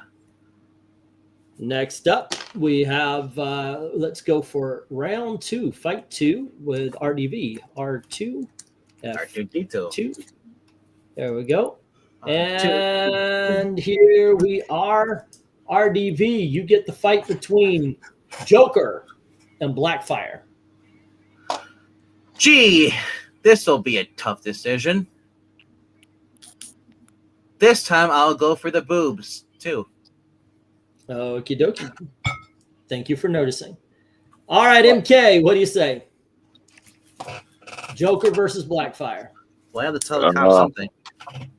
Yeah, I think I'll go Starfire versus Blackfire here. This one. All righty. Eric. Yeah, I gotta go with 2. Just more detail in the background. All righty. We've got 4-0 going for the Teen Titans, the George Perez. Austin, however, is saying 1, no contest. And then Glinzer, Eddie, Darth Cato, Desert Rose, Ethereal, Eric and Boyd, and Michael Taylor agree with Austin that it is absolutely no contest. Glinzer, Eddie, Darth, Desert, Ethereal, Eric and Boyd, and Michael Taylor. It's 7. Oh, add in Dark Admiral, and that's 8 2s in a row. Okay. 1, 2, 3, 4, 5, 6, 7, 8. All righty, and let's scroll down here. See what One Slick says 2. So does Joe. All righty, and then we have Michael Taylor.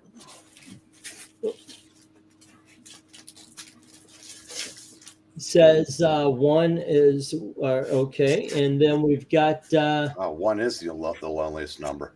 yeah, 2 is just better, says Rhaegar, and Henry says 2, and Master Bader says 2. So it's 3 more. 1, 2, and 3. Best name ever. Henry Jeremy. May the cheese Closer. be with you. Roll call. Roll call. Robin. Beast Boy. Starfire. Raven. Cyborg.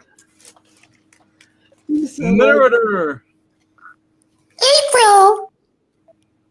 What? You're crossing the stream, Zygon. Zygon? Igon, right? Egon. Egon.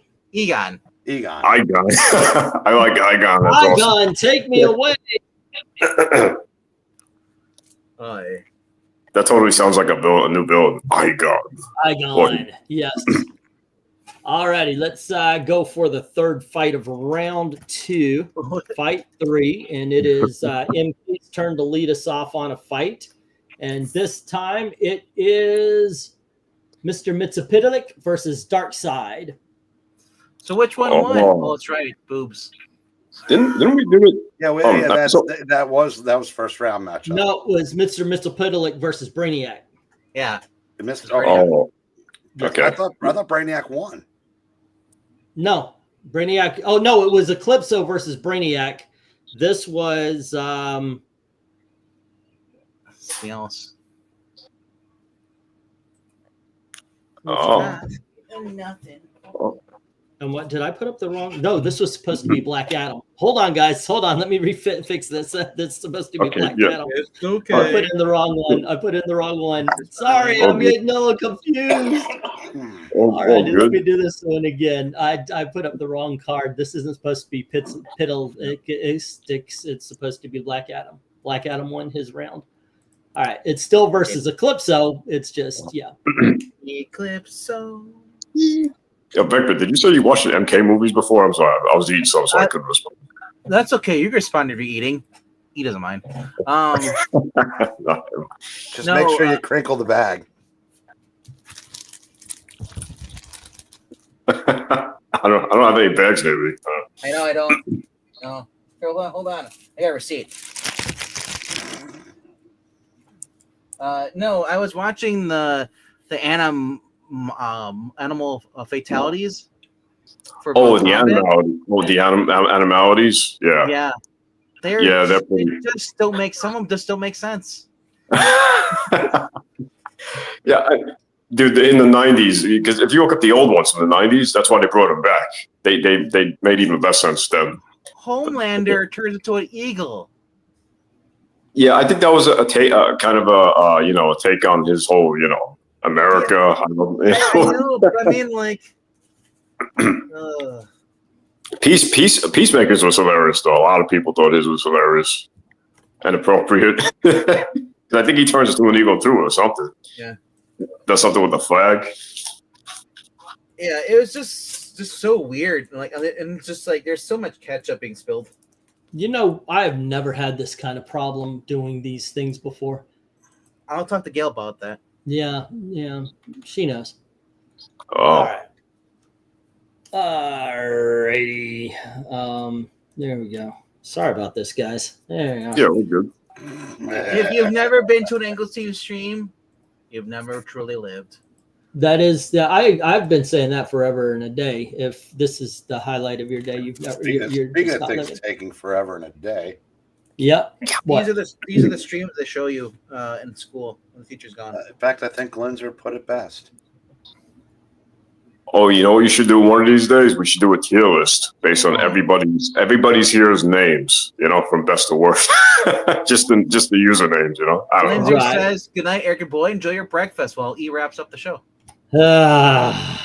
Yeah. All righty. Don't blame him.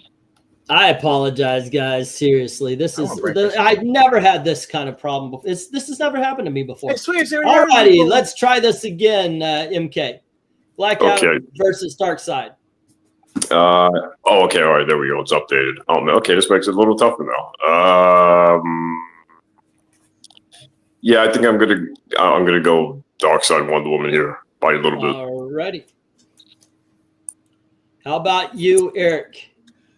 Dark side. Okay. RDB? Like a good neighbor, dark side is. Alrighty. Neighbor. So we are going in 1, 2, 3. Let's get to the chat where we have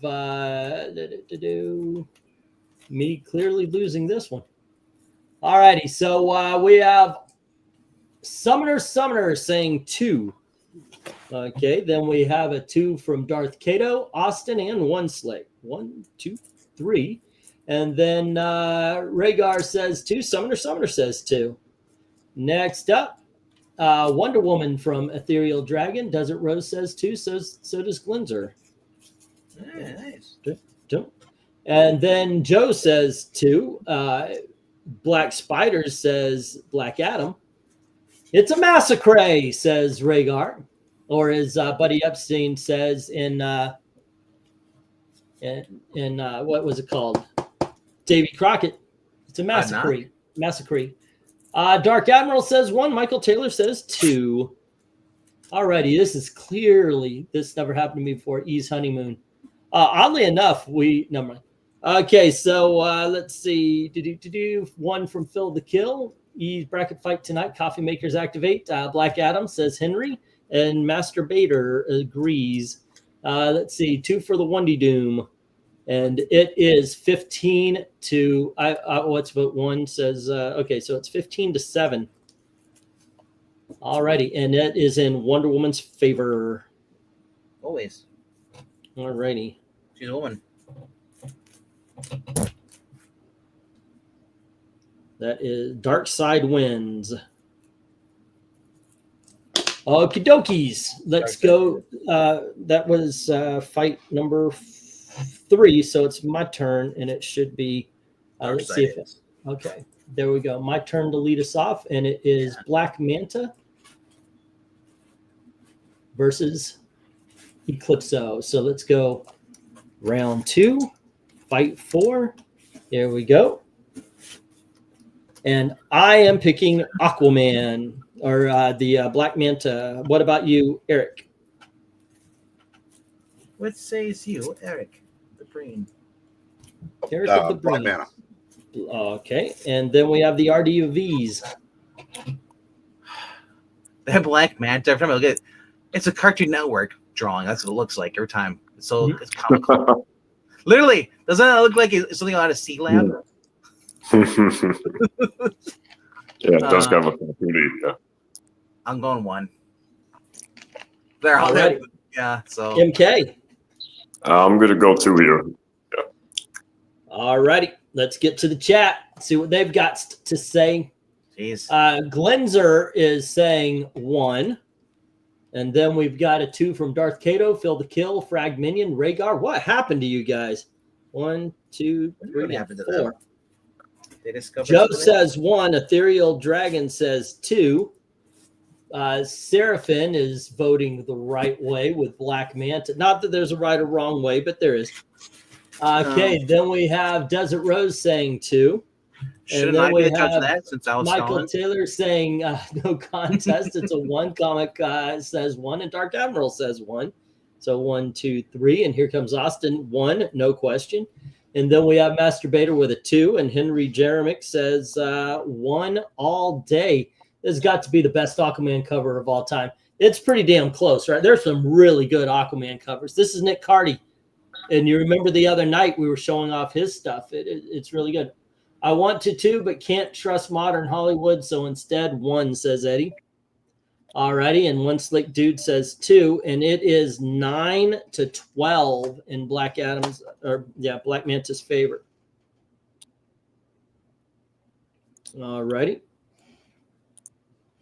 And let's see. Then we did all 4 fights. No, we skipped one, didn't we? We had F1. The next No, matchup. we did all. We did all. Next matchup is The Rock versus Stone Cold. Okay. Oh, Dude, you got to turn off your microphone or whatever. When He's you're been doing reading it for the past 20 minutes, and you first complain about it now. Michael, yeah, usually I do Michael. Oh my goodness MK, gracious! do it louder. No, please. You do didn't not. even notice for the past 20 minutes. I noticed a little bit. I know. I noticed. I just didn't say anything. It just got bad. So please. You know what though? It didn't bother you then. How's it bother you now? No, it bothered me. Now I just didn't say anything. Just picture him chewing and all that food coming out of his mouth. I don't want to picture it. You picture it. He's just sitting there, and the crumbs are coming out, it's dripping down. It's on all the place. He's got some stuffing. He's just getting that's coming out, and yeah. I tried my best to ignore it, and I ignored it for a while, but it was like, oh my gosh, please stop. And he's like someone eating. Yes, it's Oh my gosh, yeah, you got. Please stop that. All right, it's just one of my trigger sounds, I guess. I hate using that word trigger. So what would you do? Like, have you ever been on like a date and the girl's like eating with her mouth open? Because some people actually eat like that. You know, like that. I would walk away. I thankfully have never been in that situation. So now I know how to make. We'll never be in that situation now. Yes, now I know the break you. So what happened to MK was he was on a date and his date was chewing with her mouth open and he said, all right, I'm out. I'm going back to Gail. Well, are you kidding me? Hold on. That's how we got back together. There's okay. something you don't remember. He walked on a girl in a theater. That is true. You left her in the theater. I left her in the theater because she would not stop talking during the movie. That is true. Yeah. So that's why Gail's upset at him. And yeah. Actually, Gail's pretty good about being quiet in a movie theater. After a couple of hits, because you yelled her, she conditioned her. Did you ever try the Carol Heathrow trick? The what? You need to see Diner. Okay. But yeah, the girl was pretty too. She was French and she just would not stop talking during the movie. So I took off. You know what? Honestly, I wouldn't care if she was really cute. If I was eating something that.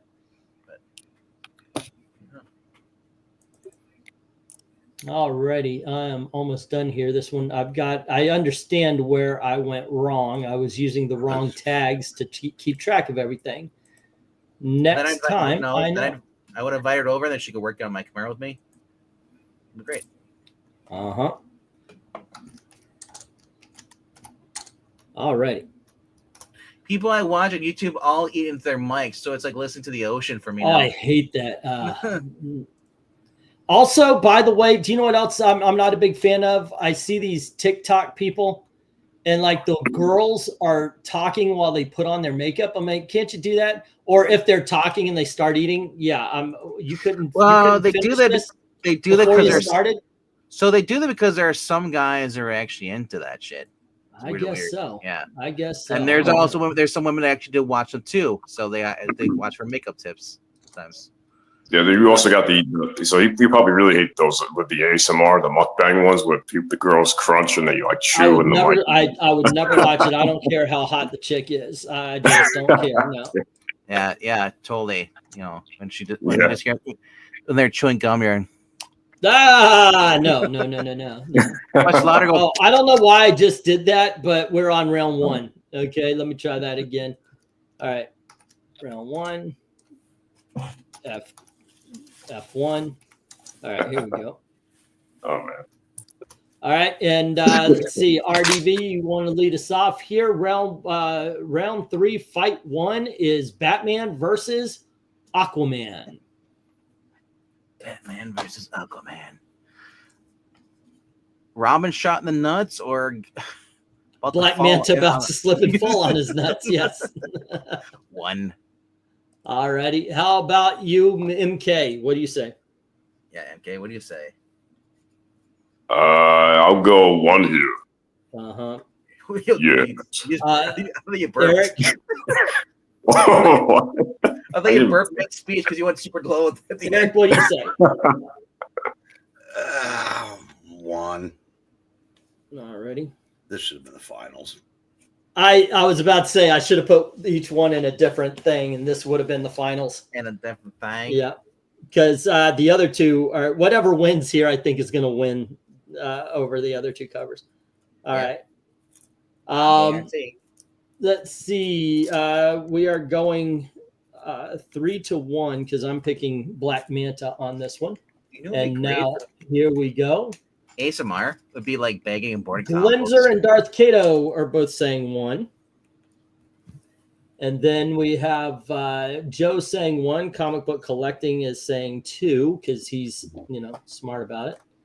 Alrighty. Rhaegar says, okay, now I'll pick 2. And then we have Phil the Kill picking the Batman. Eddie is saying 2 is an iconic poster classic. And then we have Desert Rose going 2, as well as Ethereal Dragon. Also, for those in the chat, do you mind the chewing in the microphone? Dang, Yes I never thought I would say this close too. Wow. Oh man, this is tough. Got to go 1, says Michael Taylor.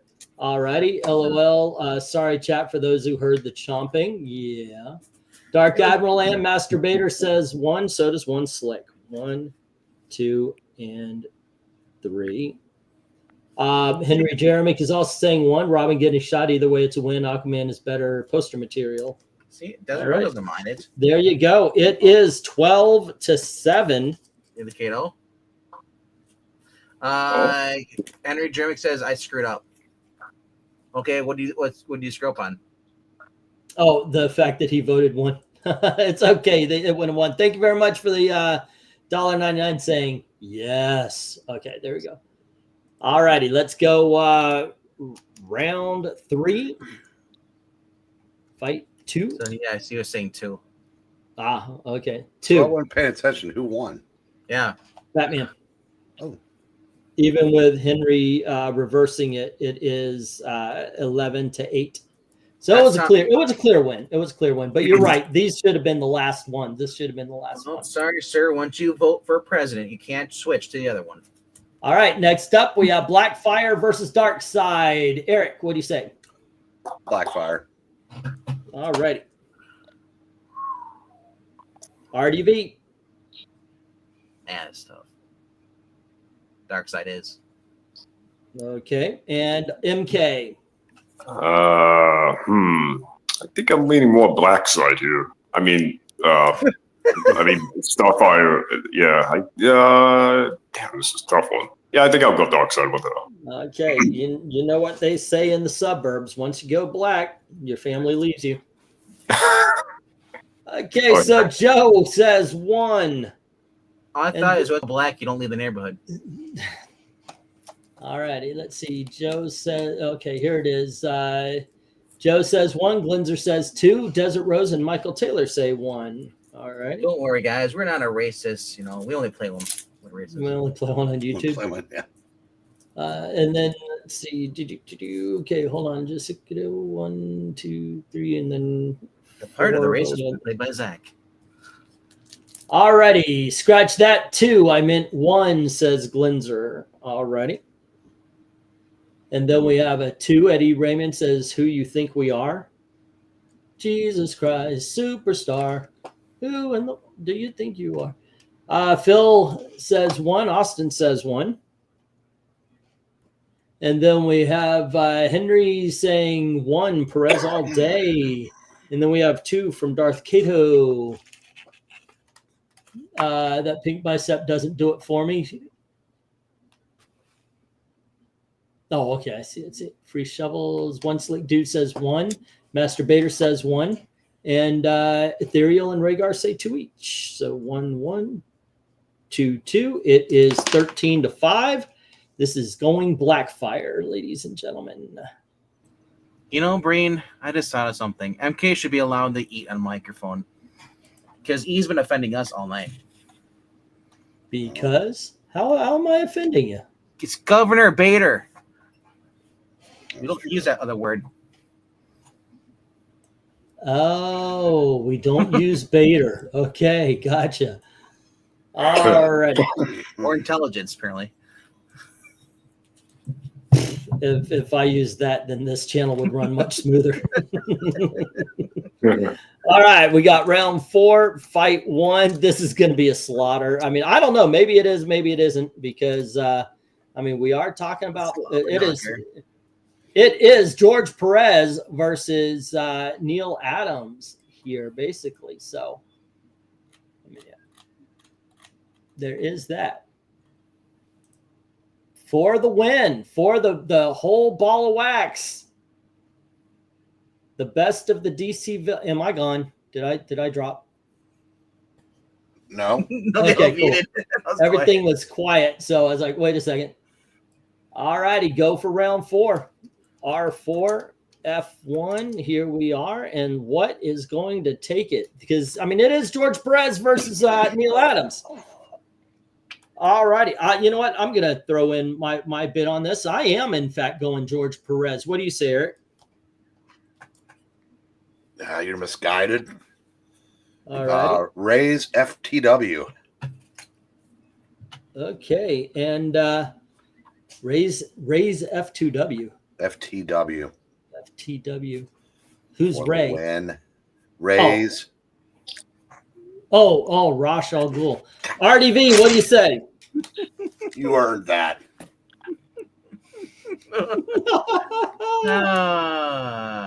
I'm going with Rachel Gould. Okay, so MK, are you going the good cover or the Batman cover?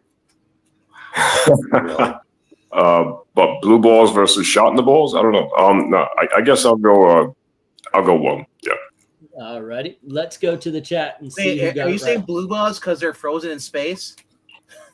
Yeah, exactly. Yeah, we'll go with that. Or because this is a girl fight you really want to see take to the mud. Glinzer says 1. Dark Admiral says 2. Okay, so Glinzer says 1. That is the Black Fire. And Dark Admiral says 2, which is the Batman. Darth Kato says 1. Austin says 2. And we've got Desert Rose with a 1, as well as Joe. Okay. Next up, we have Didi is going to take it. All right. Rhaegar says 1. Comic Collecting says 2. Okay. Let's see. This is tough, says Michael. I got to go 2. And Phil the Kill says 2 as well. All righty. Next up, what? Aquaman, Black Manta 1, not Batman, right? Yep. That's true. No. The Batman one. Okay, here we go. Ethereal says 1, and I went detail and all except that going against that Batman is wrong. So we have Ethereal saying 1, and we have One Slick saying 2, and we have Masturbator says, I gotta go boobs. All righty. Do we have any more votes? Do we have 2 more votes? 2 more. We need 2 more for 1. All righty, ladies and gentlemen. Henry says 1. Perez all day. Oh, wait. Okay. Perez all day. Actually, now we really do need 1 more vote because we are stuck 9-9. FRAGMINION comes in with a 1. Ladies and gentlemen, boys and girls, George Perez just won over. Oh, shit. No. Thank you, Eddie. Okay, hold on. I might have to get my daughters in on this one. Yeah. Let's The see. masturbator guy voted 1 too, I think. Okay, hold on just a second here. Wow, this one's close, huh? I know. Yeah, no, literally we are tied 9-9 or 10-10 right now. So, yeah. I think that is cool. Well, I'm just waiting. I'm actually, I really am. Wait a minute. You said you needed 2. You got 1, and you said you were tied. Yeah, because 2 would have won it, but we got 2, and one of them, yeah. And then it was a tie. Go Full Soccer, call it a tie. They have ties around 85% of the time. Have the main in votes. Have the mail-in votes. We got 6 people watching in the chat that haven't voted. I just found a duffel bag. You found a duffel bag. All righty. Oh, wrong bag is full of heads.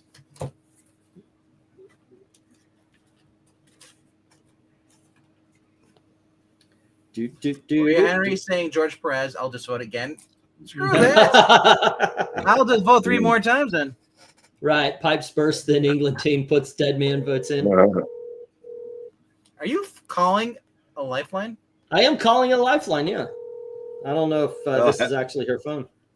Well, choice 3 is on the board. We got call friend though.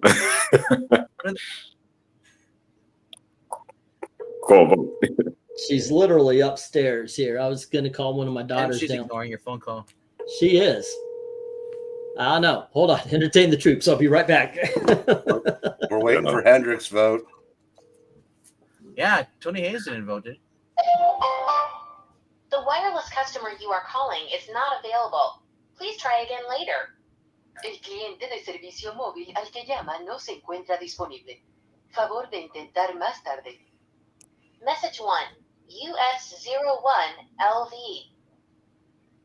The wire. Tell them it's not necessary. Boobs won. Yep. Ashley, vote 2. Oh, that reminds me. Yeah, I've actually pranked my friends with that. Well, they'll call me, and I'll pick up, and I'll like when I got on the phone. So I just pretended to be a voicemail. I know, dude. I was waiting for the beat going. Ashley, vote 2. Okay, it's cool. I got my daughter. My daughter's coming. Well, it doesn't matter because Hendricks voted for Teen Titans. It does matter if you They're vote coming 2. in. Well, if they both vote 2, but you probably bribed them. I did not bribe my daughters. Bullshit. I do not buy my daughter's love. Hold on. If you do not bribe them, I'll bribe them. I'm the one that has money. Okay, come here and you pick a cover here. What do you think is the better cover, Mrs. Artist?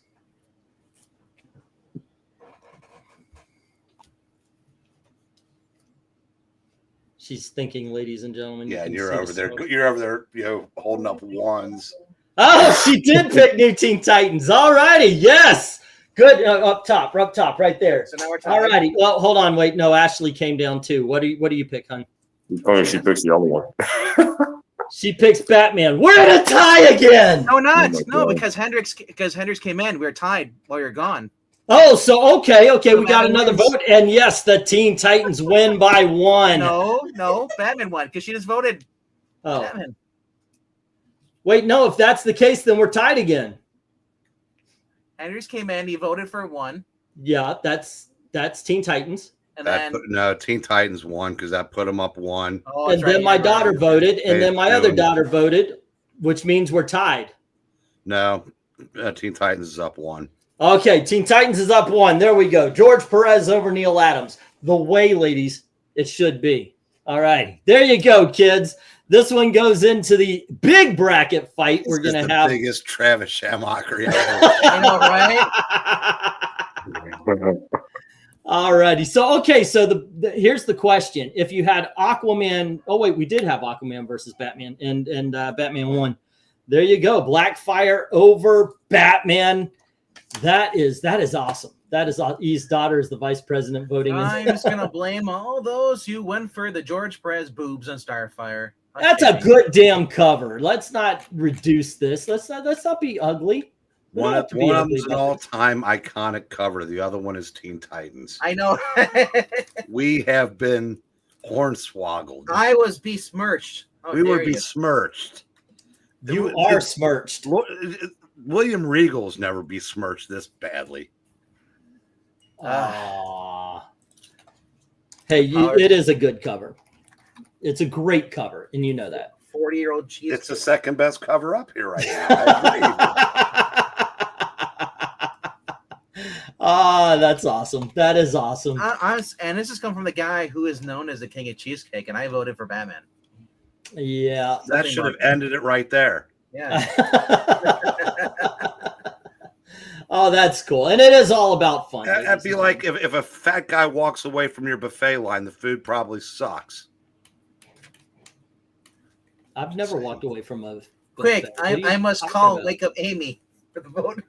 Is Amy? You mean the girl who knows George Perez personally? And play Starfire, yeah, Yeah, not yes. maybe not. Good night, one sec. Have a good one, Slick. Yeah. That was fun though. This election was the freest and fairest in history, Regard. The power of Trump cheesecake, got a absolute better deal chicanery. in 2020. Oh, there you go. Well, that was on but the yeah, ground. Okay.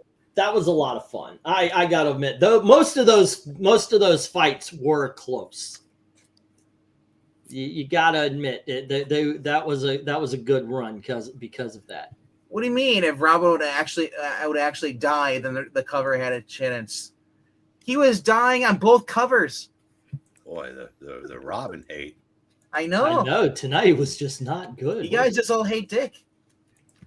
Yeah, except for my own. Never go on Nobody to needed- other people. Yeah, Nobody needed to hear that. Never. Oh, yeah, like any guy here likes another person's other than their own. But that's just assumed. It's not. Doesn't need to be. Doesn't need to be broadcast. said. We know that. It doesn't need to be spoken. What are you talking about? Yeah. Well, sorry about that. I was clearing these out here. Okay, there we go. Yeah, so it's erased the travesty. Yeah, erase it. It never Yeah. happened. By the way, what is this? I like this. Oh, that's from when I did the readings. When we put the audience in. Oh, okay. Okay, that's kind of Sensator. cool. Yeah. You can, yeah. I dig that. I dig that almost as much as this. Come on, tough guy.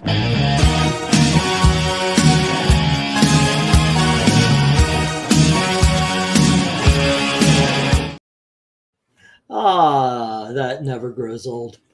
All righty, what do we got going on? Actually, I'm surprised that Black Manta got whacked. Me too. That, in my opinion, You was just, the best you cover know, of the night. that's Breen's face over an 83-year-old man. So what was your favorite cover of the night, and how far did it make it? Well, we know what mine and Breen's was. What was yours and Breen's? The one that got screwed over. So the Yeah. Batman that made it to the end, was that really your favorite cover? Yeah. Yep. Okay. Batman Hart versus Teen Titans Michaels. Yeah, I gotta say, The Mancho screw job. my favorite was the Aquaman. I was hoping that would win. Joe's going. Have a good night. Black Manta was statistically more likely to get killed, says Hendricks. Michael Taylor, love the bracket fights. Thank you. So here's the plan. We are on round 10 season 10. And at the end of season 16, I'm going to gather all these number ones and have a, I got something actually that could be fun. Why not? Let's do this here. Season 11, go to the bracket fights. I thought I made it and I forgot about it. We've got, yep. Alrighty, give me just a second here. All right, that means it's time for Stalin to come back. Yes, we need Stolen. Not stolen, My soul, Stalin. Yeah. my soul shit, Lenin is below me.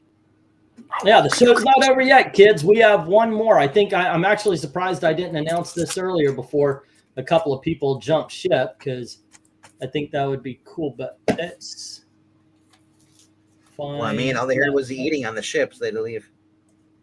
Ah, yeah. All righty, here we go. By the way, I think it's kind of funny what won Marvel. Oh, and Breen, you're gonna have to let me know if your shop gets the Phantom book. What, the free comic book day? Yeah, I asked him to hold one for me. But my shop didn't have one. I only The Phantom, like Lee Falk. Yep, the Phantom's come back. New ongoing. Oh, okay. I mean, that Mad Cave. sounds like something. Alrighty, just for fun, Eric. This is all for fun, ladies and gentlemen. Put in your vote, but which one? There was no Bizarro covers. Teen Titans. Alrighty, how about you, RDV? Emma Frost. Alrighty, MK. Titans. Alrighty, let's see what everybody else says. 2 for Austin and okay. 2 for Austin and 1 for Rhaegar, and then 1 for Eddie and 2 for Darth Kato. And then we have 1 for Ethereal and 2 for Dark Admiral. And then we have Fragminion saying 2. And we have 1 from Phil the Kill. And Comics is saying 2. And Starfire 2 says Hendrix. Next up was 23 says Master Bader, giving it a 2. And then Perez for the 2. 9-5, ladies and gentlemen, for DC versus the winner of the Marvel.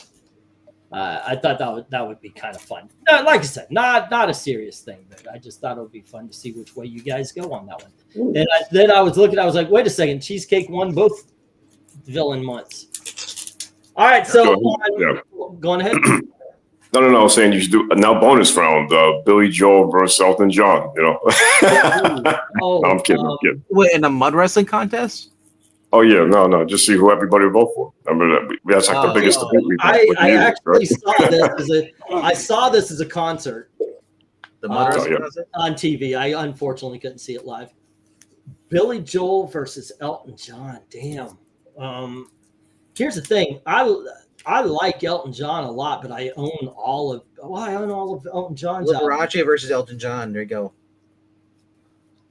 You know what? I listen more to Billy Joel than I do Elton John. It's just the fact of it. So I got to go Billy Joel. But Elton John's so fucking good. But I think Billy Joel has more albums you can listen from song 1 to song A to song Z or one, So yeah, I got to go Billy Joel. How about you, Eric?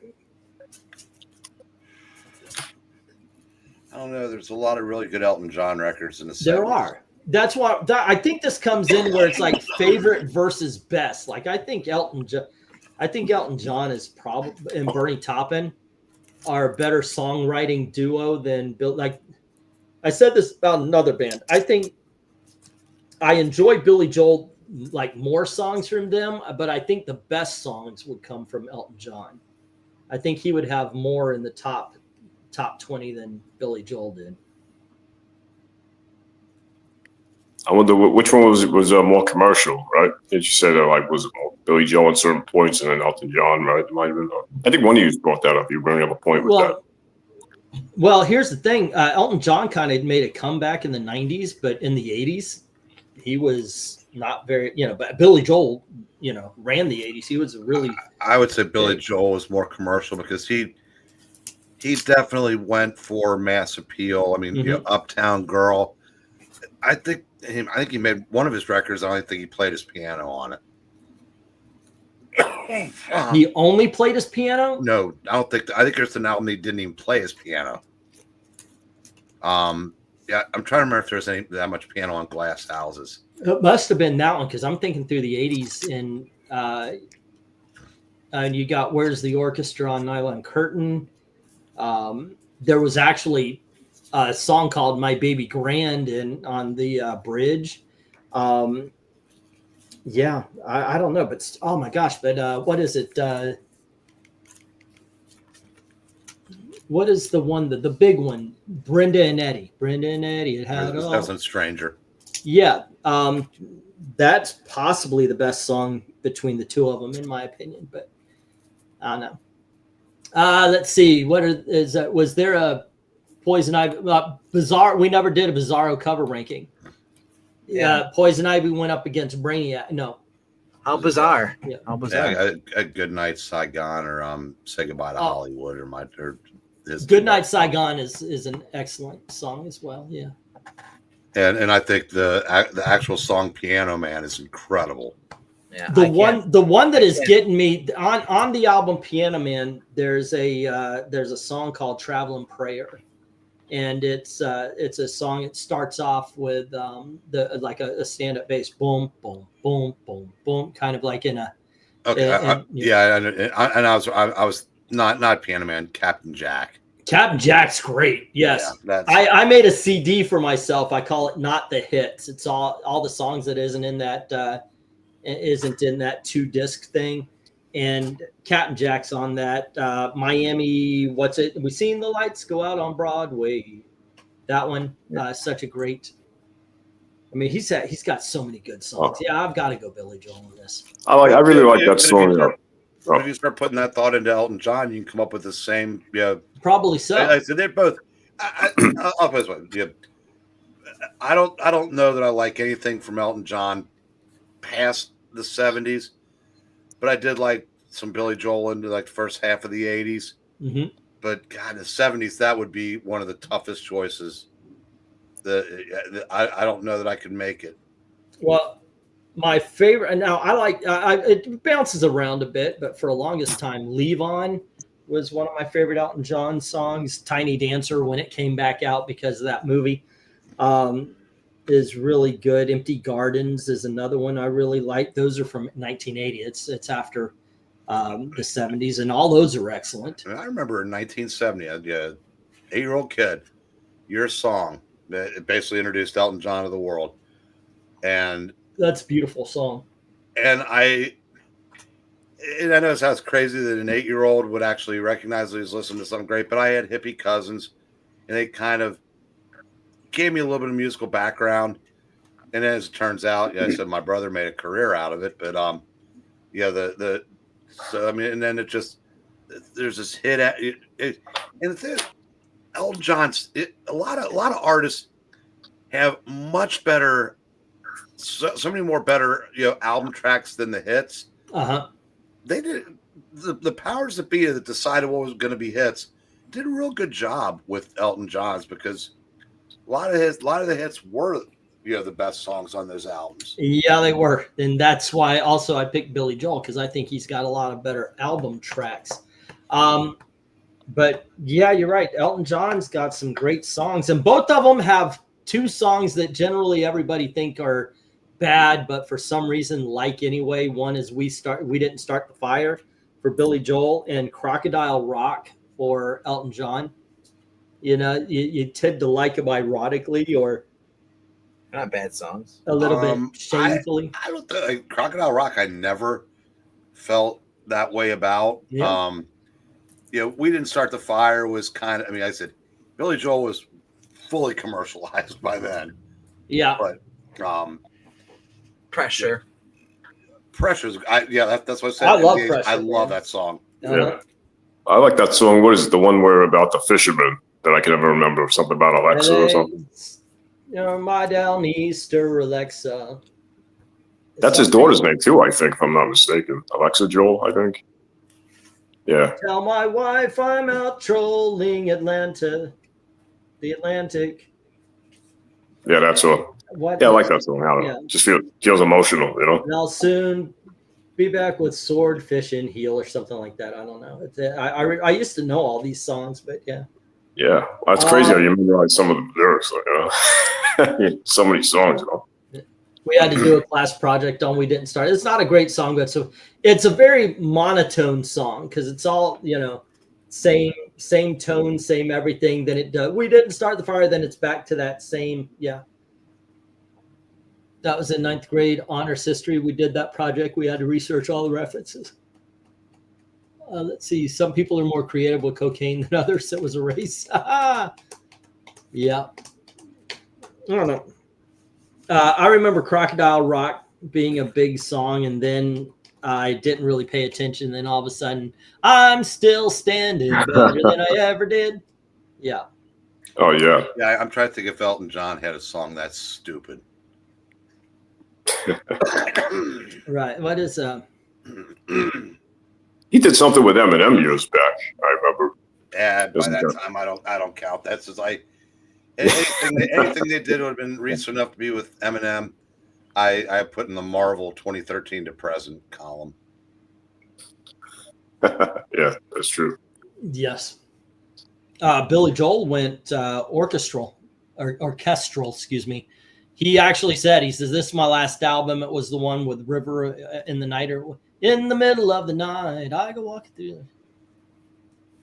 In the middle of the, I go walking in." Oh yeah, I got one for you. River run, yeah. What's it? No, say like this is something I used to wonder. Just out of curiosity, which band do you think did more drugs, the Beatles or the Rolling Stones? Rolling Stones.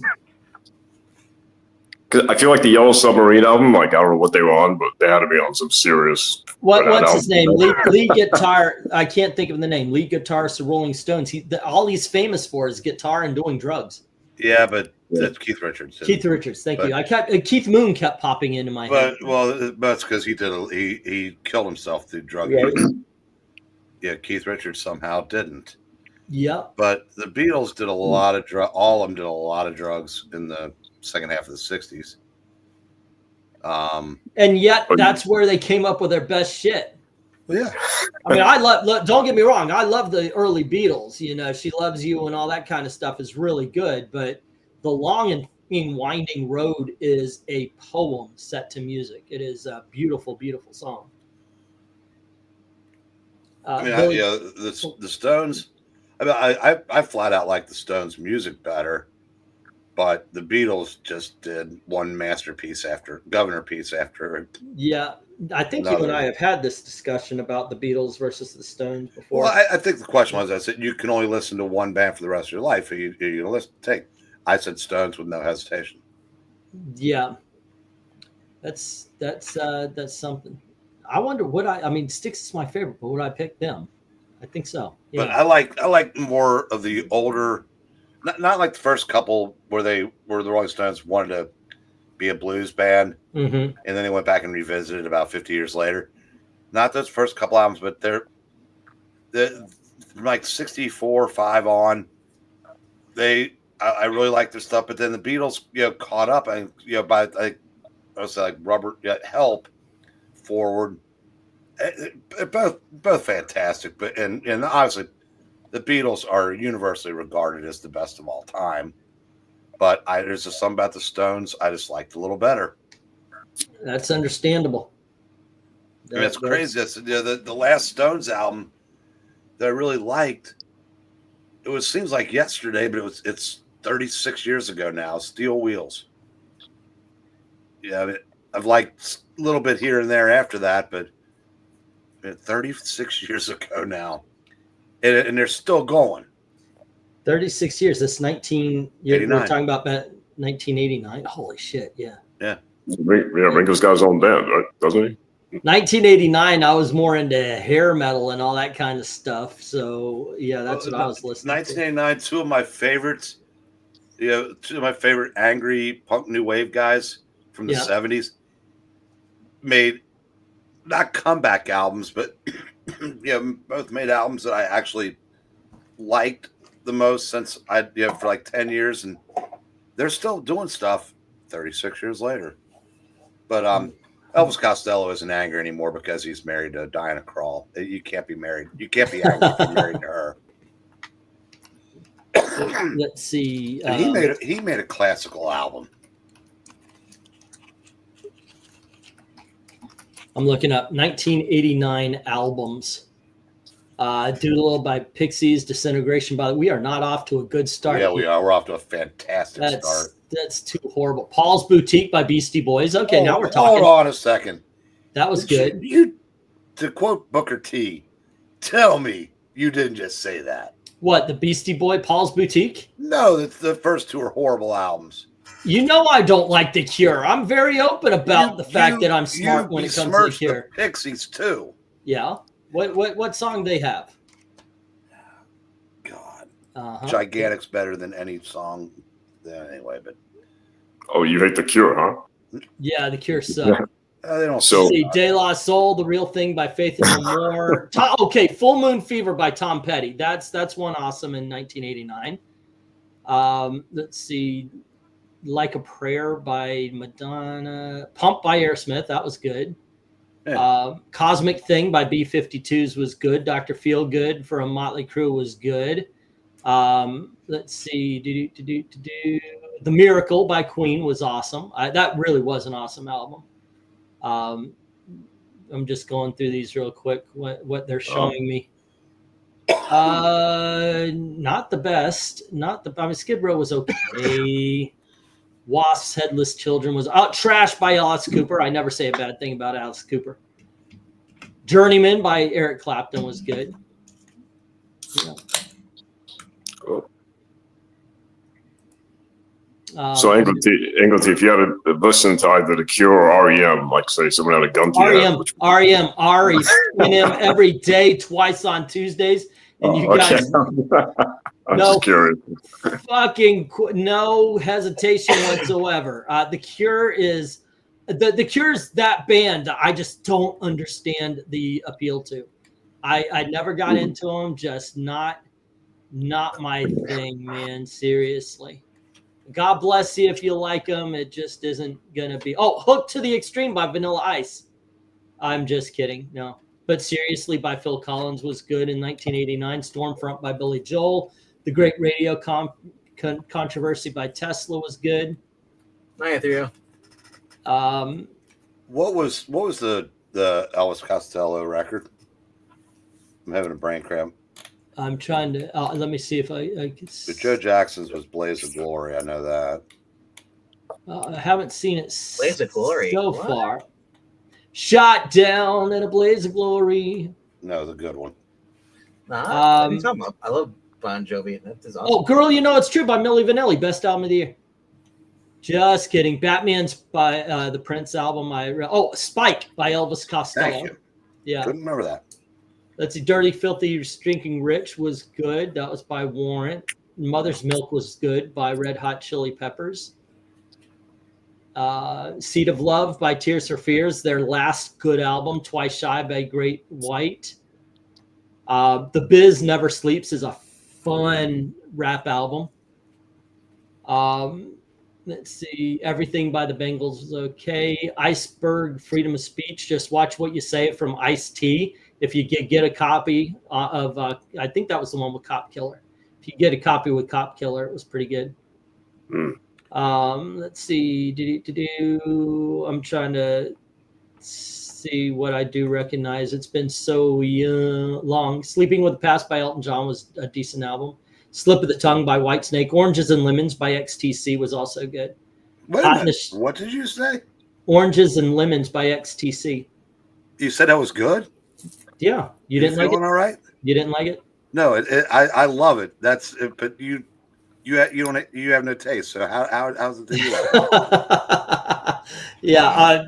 Okay. I heard a song. I guess you know it, "Dear God," and that got me into it. Okay, but that was on the album before that. No, I know that, but that it opened it up. Now let me tell you, this is one of those times I could tell you how I liked it, and I could but I could tell you a thing about it. It's been 30 fucking years since I heard it, but yeah, I enjoyed XTC.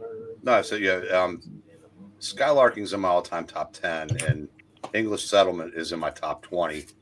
May have reversed through the years, but I am a huge XTC fan, and I was actually kind of surprised to hear you say that because Bob Mould had a great album that year called Workbook. Mm-hmm. Let's see. Okay, what you eating? What are you eating over there? Well, Disintegration was a fantastic album, says Dark Admiral. Okay, I'm complete opposite here. Top 50. Eric, make him stop. I don't know what's going on. Pretty good collectible. That Body Count Cop Killer album wasn't too great of a thrash album. Like I said, if you got the Cop Killer part, it's okay. XTC is legendary. This is the end, says Phil the Kill. It sounds like he's eating a steak. I think I could talk music with Phil. Probably could. Hey, but you know what? I think it's more exciting to talk with somebody who you disagree with. No, it's good talking to somebody about bands that no one else has heard of. Well, there you go. Yeah, it's a while. XTC? What? What year? You know what? There's people in the chat saying they like XTC. Okay, I've told us before, but since nobody pays attention on these things, when the lead singer Andy Partridge hosted 120 minutes, he took one of those like little cars and had people in them, and he set it off an explosion. He goes, "Oh look, it's the JFK mobile." Oh wow! And then he proceeds to say, "I'd give my right arm to be in Def Leppard." That's funny. That is funny. He was not asked back. But he also has crippling anxiety and couldn't play a show with more than like 100 people in the venue. And I think he would have to do it with his back to the audience. Carly Simon had the same affliction. Yeah. That is something. You know, the Jim Morrison played the first few shows he did with his back to the audience. That got people ticked off. Now there's an album. There's a band I really like. I have all of their albums. I do have to admit, you could tell when the drugs kick in, because It is something that I don't. there are you know what, my favorite band, Styx, all time, but I would not put them. You asked a question, first 3 albums. Would you do that? Well, their first 3 was with a was with a record company called Wooden Nickel, and Dennis DeYoung's joke was that's exactly what the company's worth. Good albums, don't get me wrong, but not the best. One of the singular greatest debut albums has to be The Doors. You will not change my mind on that. No, I'm not going to try. It's a great debut album. Henry's saying in 1989, I liked Overkill, The Years of Decay, Testament, Practice, What You Preach, Sabotage, and Metal Church. Cool, heavy metal, bro. But you know what they had the advantage of? The album really didn't come into existence until like the mid 60s. Everything else were like a pile of songs thrown onto something to, like a bigger platter so you could charge more than for a 45. So the Doors, began their career fully formed. That's why bands like the Rolling Stones and the Beatles, you really can't do that in that best first 3 albums because they really weren't albums, if that makes any sense. Okay. Like I said, like some people like credit the Byrds. Might even be Mr. Tambourine Man as like the first actual album produced with the songs arranged in the order they were to as opposed to just like throwing a bunch of shit and onto a platter. Mm-hmm. Oh, Metallica's One was released in 1989. That is a good album. A lot of people just heard that one song, but the whole album's really good. Well, One isn't an album though. It's like a CD single. Yeah. Metallica One. Oh Yeah, shit! okay. What is no? It's and Justice for All is what I'm thinking of. Yeah, and Justice for All. You're right. One is the song. Yeah. Let's see. That's weird. I've only heard one Metallica album all the way through more than once. Which one? Ride the Lightning. Yeah, that's a good one. That is a good one. Yeah. But admittedly, I'm not a metal guy, so that's. I never liked the metal. That I just don't get it. There's different types, right? But yeah. There's thrash metal, then there's action metal. Like Thrash metal, I don't mind. Death metal, I don't get. Although it's amazing how at least over here in the States, the band members tend to be the nicest people in the world, and the most normal when they're not on. It always weirds me out when I see like the death metal. I'm like, oh, there's a girl in the band, and she's there's way like less a melody. Way less drug use among death metal bands than regular bands of any other genre. I don't understand that. Oh, Tina Turner, Foreign Affair was 1989 as well. That is funny.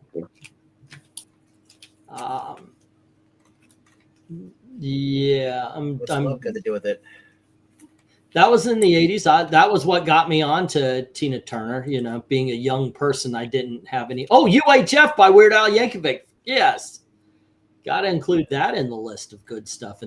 Weird Al's. He's got some funny songs. I dig on Weird Al, man. I got all of his albums also. Yeah. Oh, yeah. Yeah. Barney's on Fire is one of my favorite songs. Well, yeah, I mean, there's a couple bands, the Kuna Coil, that was in the 2000s, like, and like, oh, there's a girl in the band, and then she just goes, rah, rah. I was like, what the heck? Yeah, they could get their voices like really gravelly.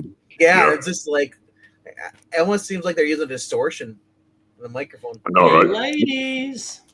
That's got to hurt their vocal cords of doing that after. A good friend of mine, fronted a death metal band.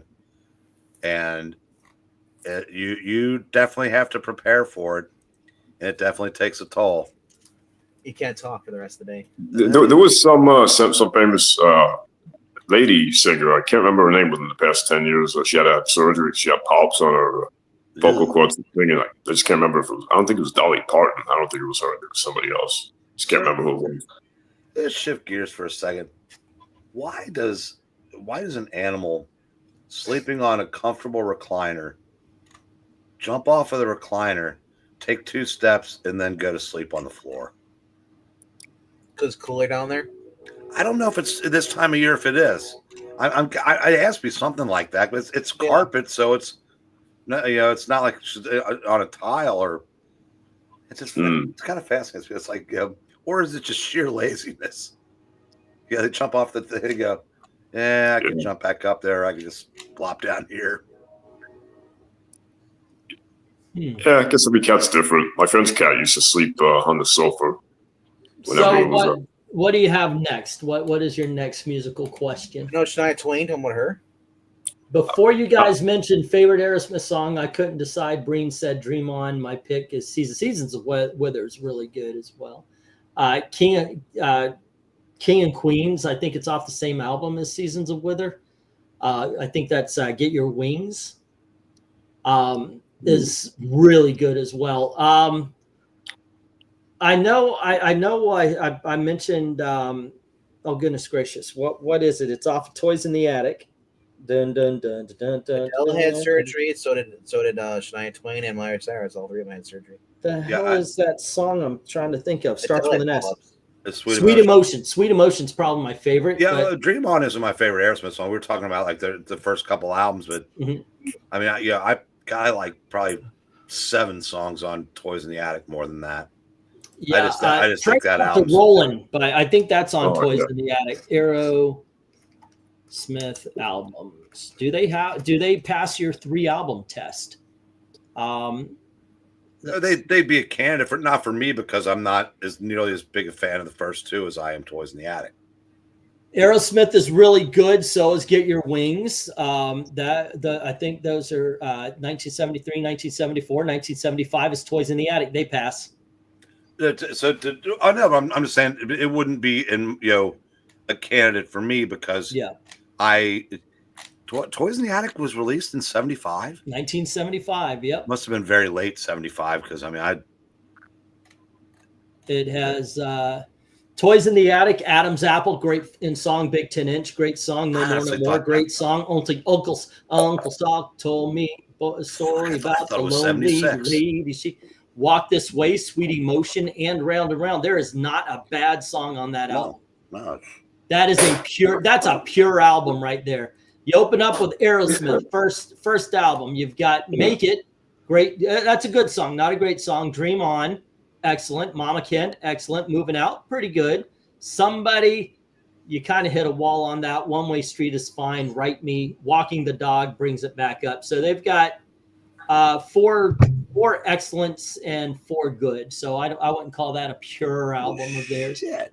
I know, right?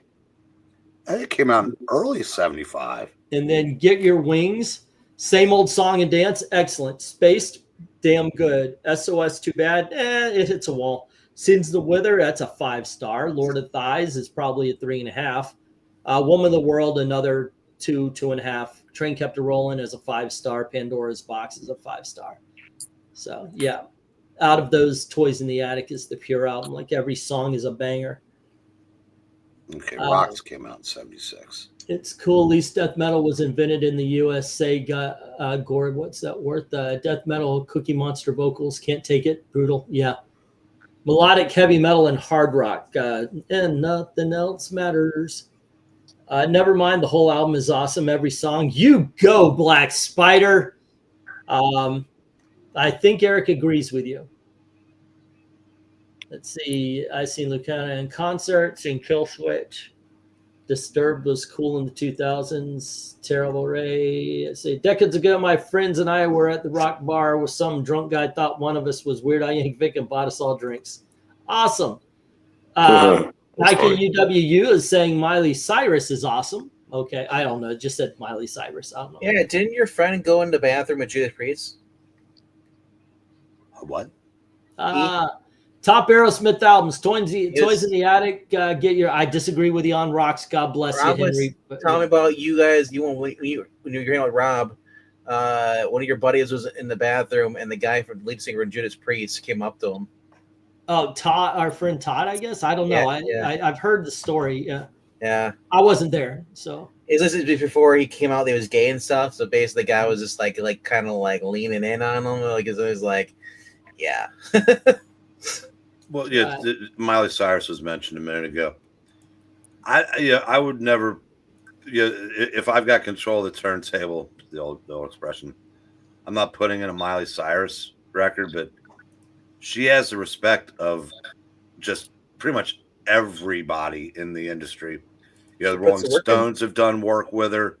Yep. The guy from Flaming Lips, who, whether you like his music or not, the guy's pretty much a genius. They've worked together, and she's done things with I said, I just really well respected by almost all the big talented people. So she's definitely got something. Well, I mean, I think she probably cleaned up her act. For a while she was kind of rebellious, but I think she actually. She was working with those guys while she was doing that, but she was that was just one of those. She was one of those people that I don't know if this is one of those things where father you do things like that for attention to try to get out of your daddy's shadow. Yeah. And did I hear that Billy Ray Cyrus is dating God damn it, the chick with the boobs that Elizabeth Hurley. Elizabeth Hurley. Yeah. How in the hell did that happen? Achy breaky heart, and she he did not break that achy breaky heart. I was gonna say the same thing. Yeah, I said the same thing with the Bill Belichick chick there. That's easily explained. It's oh my gosh, they showed a photo of her face. She looks like she's been run through by at least 30 guys prior to him. Oh, but Belichick's Pop-Tart? 20-year-old Pop-Tart looks like she's smoking for the past. On old as fuck.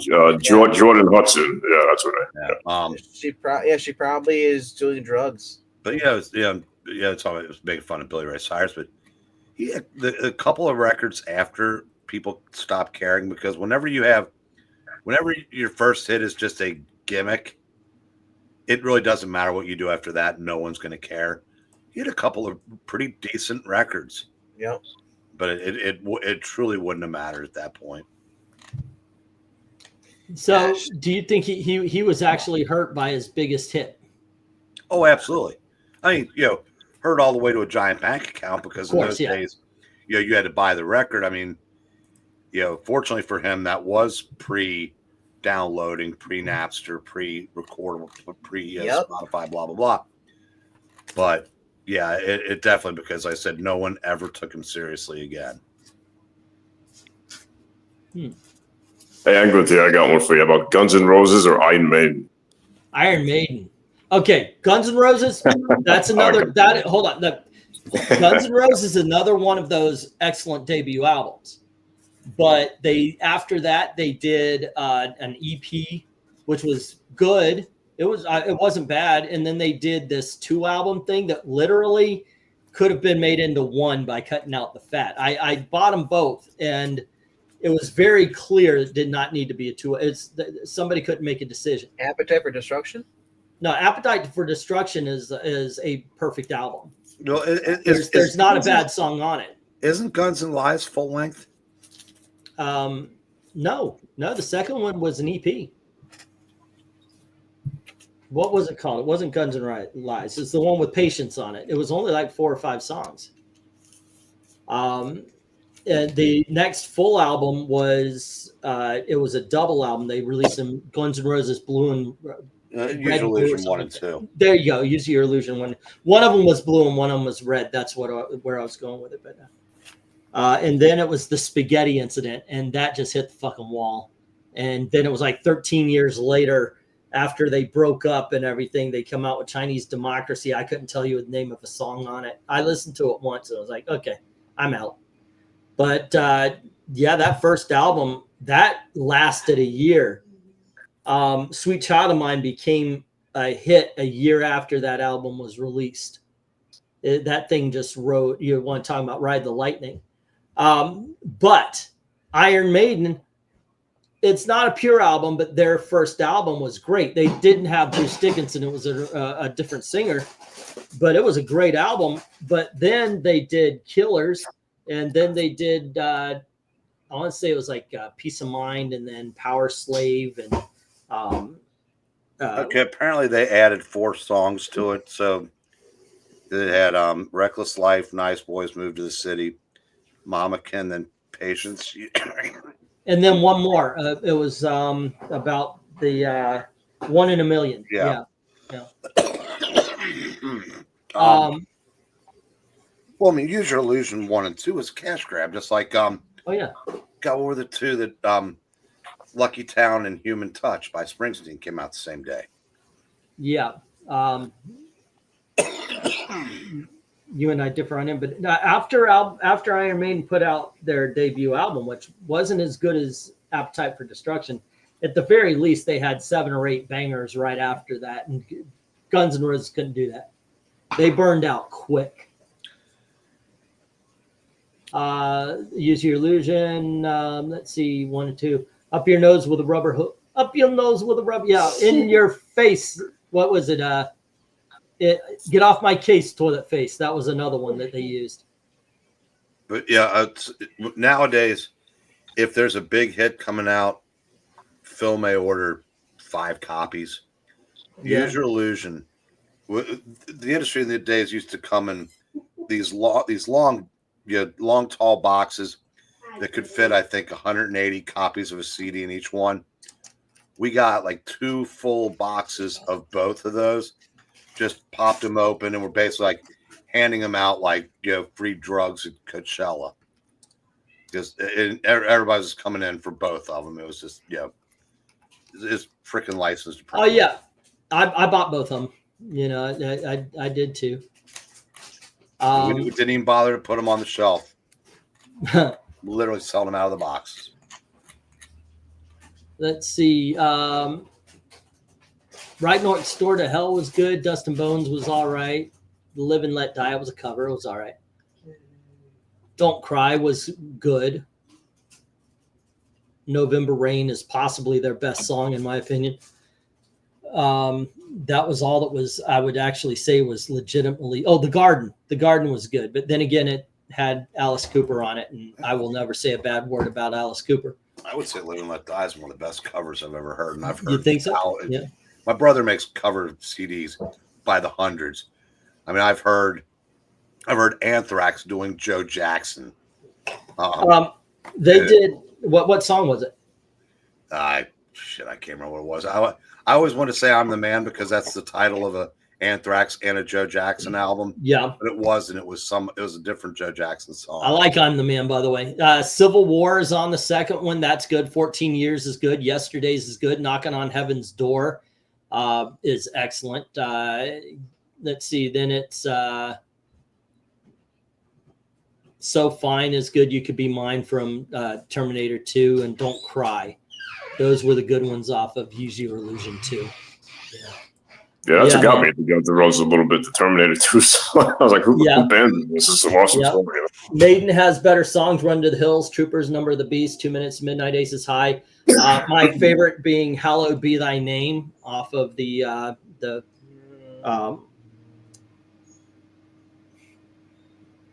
one that started Bruce Dickinson. Number of the Beast. Yeah, that's in my was it the one Iron Maiden or what? It was Iron Maiden or Guns N' Roses. Guns N' Roses. Yeah, and every day. Like I said, they had the better debut album, but they couldn't keep it. Well, I also go by what's being played on the radio today. Iron Maiden is not really being played. Guns N' Roses is on classic rock now. Well, no, Iron Maiden. That's not fair because Iron Maiden was never a radio band. They never got played on the radio. I literally go online to listen to their songs. And that speaks more to their talent because people found Iron Maiden. They weren't fed Iron Maiden. Iron Maiden any day, twice. They weren't. That you could argue differently. They weren't successful enough to get a record deal.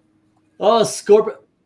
Who wasn't successful enough to get a record deal? What I mean, as far as get on the radio popular like that, Guns N' Roses lasted 5 albums, if you include the one that was made 20 years after. I'm just going on. It's like I'm just saying I like Guns N' Roses songs better than I like The few Scorpions versus Tesla.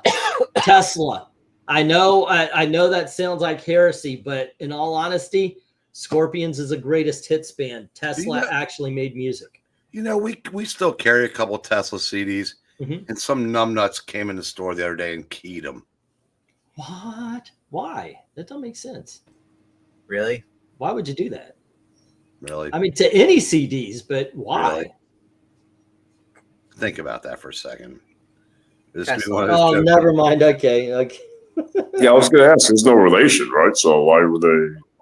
Oh, am I missing something? I can't believe I did not. Yes, I did not get that. I truly, honestly did not get that at all. I was like, why would you key a CD? Oh, God damn. I cannot believe that went over my head. Well, you know that every time you buy a Tesla. Hold on just a second. Gail, Eric said that that we were talking about Scorpions versus Tesla.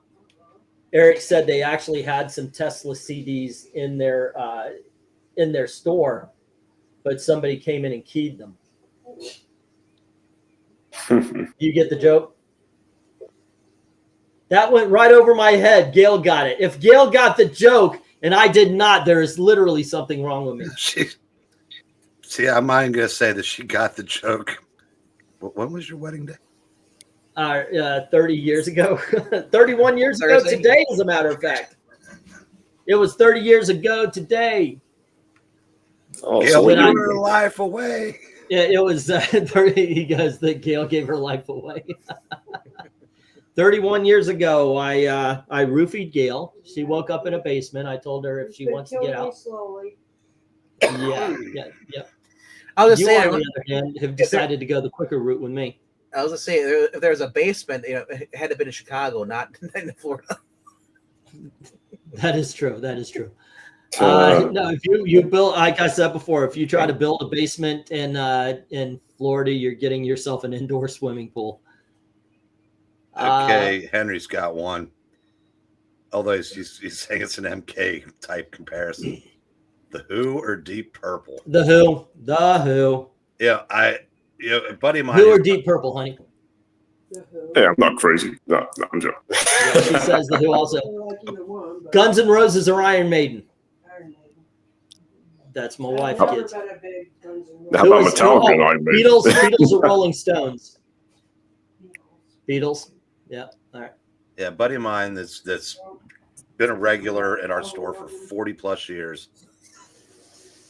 Yeah, Def Leppard or Bon Jovi? She just looked at me. Really? Okay, for the audience, Def Leppard or Bon Jovi, Gail? John? Bon Jovi. All right. John? And Dark Admiral Harris says, here's $5. Happy anniversary, Ian Gail. So there you go. We got $5. Actually, got on the after they take their 35%, it'll be $2.50. Yeah. But thank you very much, Dark Admiral. Thank you very much. John Tesh or Tesla? John Tesh or Tesla? Yeah. You know, I say that it's the guy that I know that owns more music than anybody I've ever met. His music room is basically wallpapered with shelves full of CDs. Yeah, nice. 10,000 if he has one, and that's not counting his albums. Deep Purple is his all-time favorite. On the other hand, I'm Who all day. On you know the song by Tesla that pissed me off? Everybody's picking Def Leppard over Bon Jovi, hon. You want me to kick out the chat? The song by Tesla about signs. Signs everywhere. I hate that hippies freaking song. Okay. It is, by the way, a cover band. It's a cover song from. I know, but I still hate it though. 5-man electrical band. Yeah. That's who they cover. That's who they're covering. By the way, that's the name of the album. Except for it's a 5-man acoustical because they did that. You remember when everybody was going acoustic for a little bit? Yeah. You know, and maybe actually needs to bring back the John Tesh song. Who was it that did the cover of Smoking in the Boys' Room? Yeah. Oh, that was Motley Crue. Motley Crue did cover it. Yeah. That was Motley Crue. I thought it was somebody small. In the boys' room. Yeah. Can anybody tell me the original band? Not even a little bit, like Matt Hoopla or something, right? Hoople? No, you're trying to say Mott the Hoople, but no, Brownsville Station. Yeah, Mott the Hoople was actually all the young dudes, right? Yes. Yeah. And yeah, Ian Hunter, who was 84 and put out a record last year. Henry, Boston. really? The Sticks every day, twice Boston. on Tuesday, 3 times on. Boston is a band I'm done with. God bless them. Nirvana. Nirvana. They have 3 songs. Boston has 3 songs. Styx has in the library, including a couple of pure albums. You know, the crazy thing is that Tom Scholz, whatever the hell his name is, probably a bigger musical genius than, if you want to call Dennis DeYoung one, but he didn't do anything. You know what? I can give this to you because I can hear it. As a matter of fact, Dennis DeYoung will tell you. He says, one, I'm not a piano player. I'm an accordion player. It's just that when he figured out how to play the piano, he just turned his accordion on the side and he hit the keys. And he's a guy with a great voice. And I think what makes Dennis DeYoung, one, yes, he's a pop song writer. I do believe that Boston, More Than a Feeling, that the musical intro alone is a great piece of music. But my problem with Boston is really, yes, I do believe they've only got 3 songs. And I'm probably exaggerating on that. You can probably show me a list and I can pick out more. But they've been so overplayed. You know, their first album is considered, a governor piece. Mm-hmm. But then the second album, it's like a Three's Company season. It's the same. Everyone's the same. Then the third stage. I mean, I said it's just. I expected more from them going forward. And yeah, I said that. God, I can't think of anything that got played more. So here's one for E. I got a Sophie's choice for you. One has to go. The Beatles or the Monkees? I am so going to get run over by this one. You guys are going to, it's like I am about to lose all credibility if I ever had any. I know they're considered the greatest band of all time, but only one had a TV show that I watched as a kid that I fell in love with their music. I actually was, in my opinion, the Beatles, because of the way I was introduced to both, the Beatles are the Monkees copy. So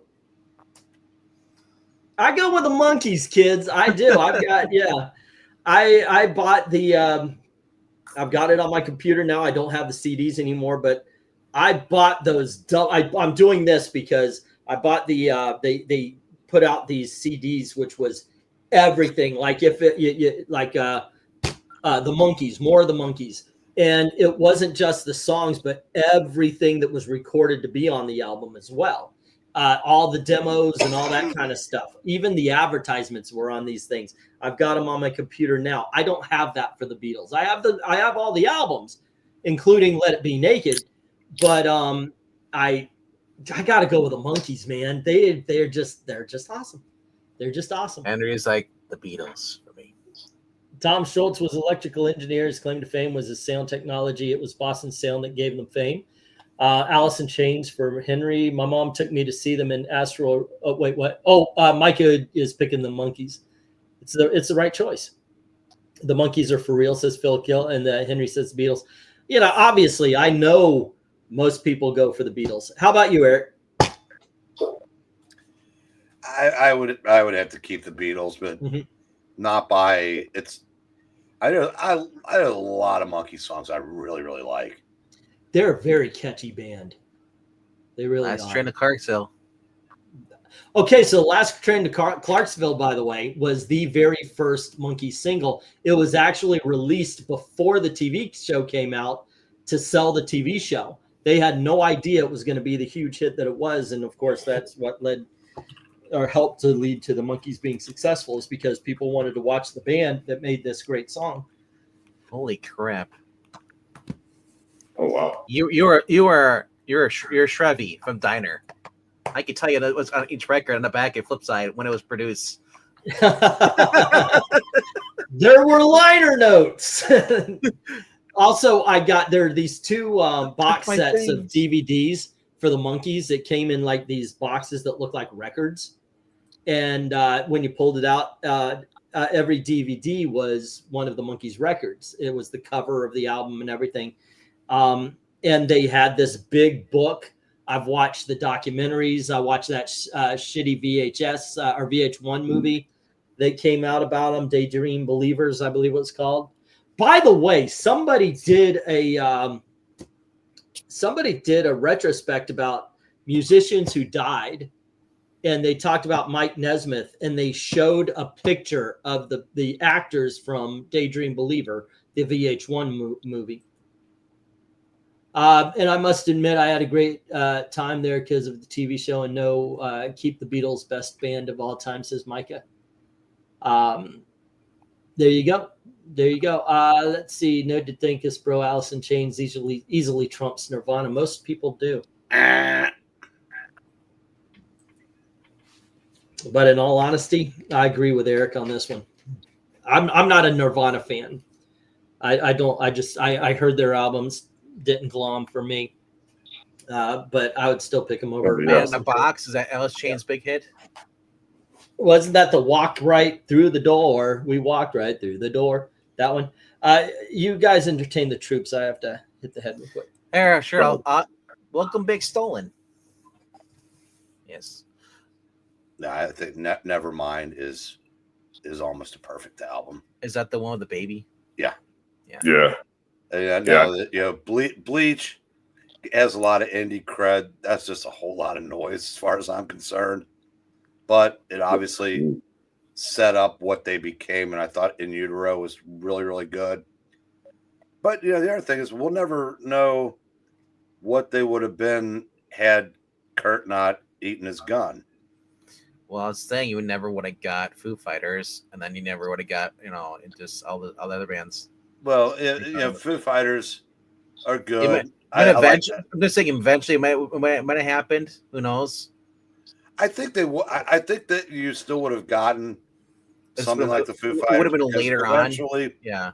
If Kurt Cobain had lived, he would have broken up the band and gone solo. Yeah. And I like Foo Fighters, but god damn, I can't stand Dave Grohl as a person. Yeah.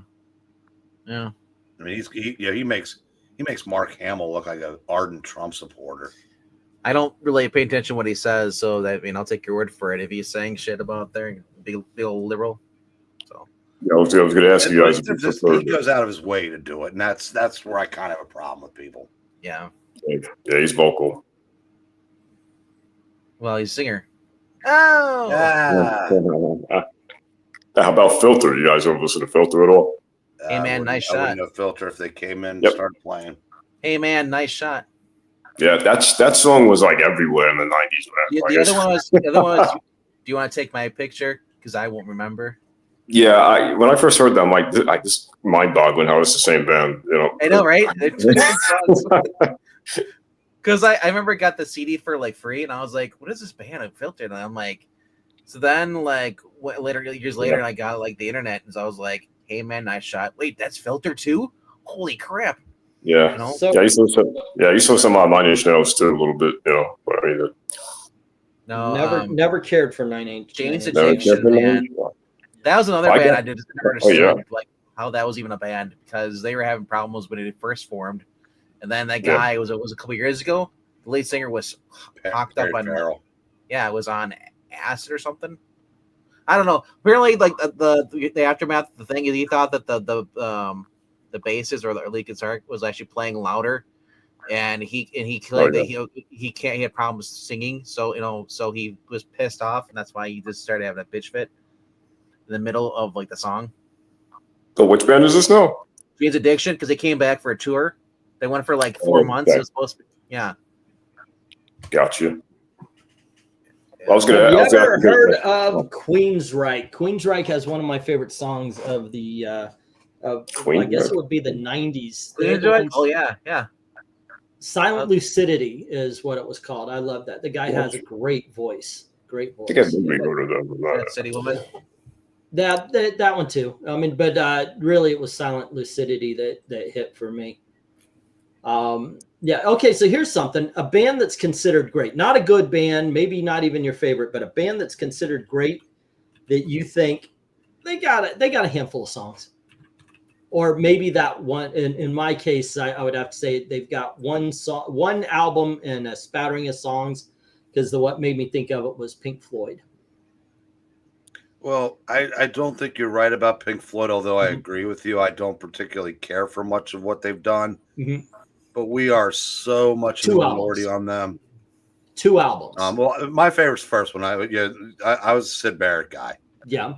And he basically flaked out 3 songs into the second album, which I think was I think he was on Piper at the Gates of Dawn and 3 songs into Saucer Full of Secrets, I want to say, but then he made a couple solo records, one of which I thought was outstanding. But you just talked about 2 of them. Never got the fuss over 9 Inch Nails. Never got the fuss over Jane's Addiction. Me neither. But I'll go further. Red Hot Chili Peppers. Never liked them. They're a greatest hits band for me. Well, the problem is the Seinfeld bass that they use. Yeah. I've never liked that.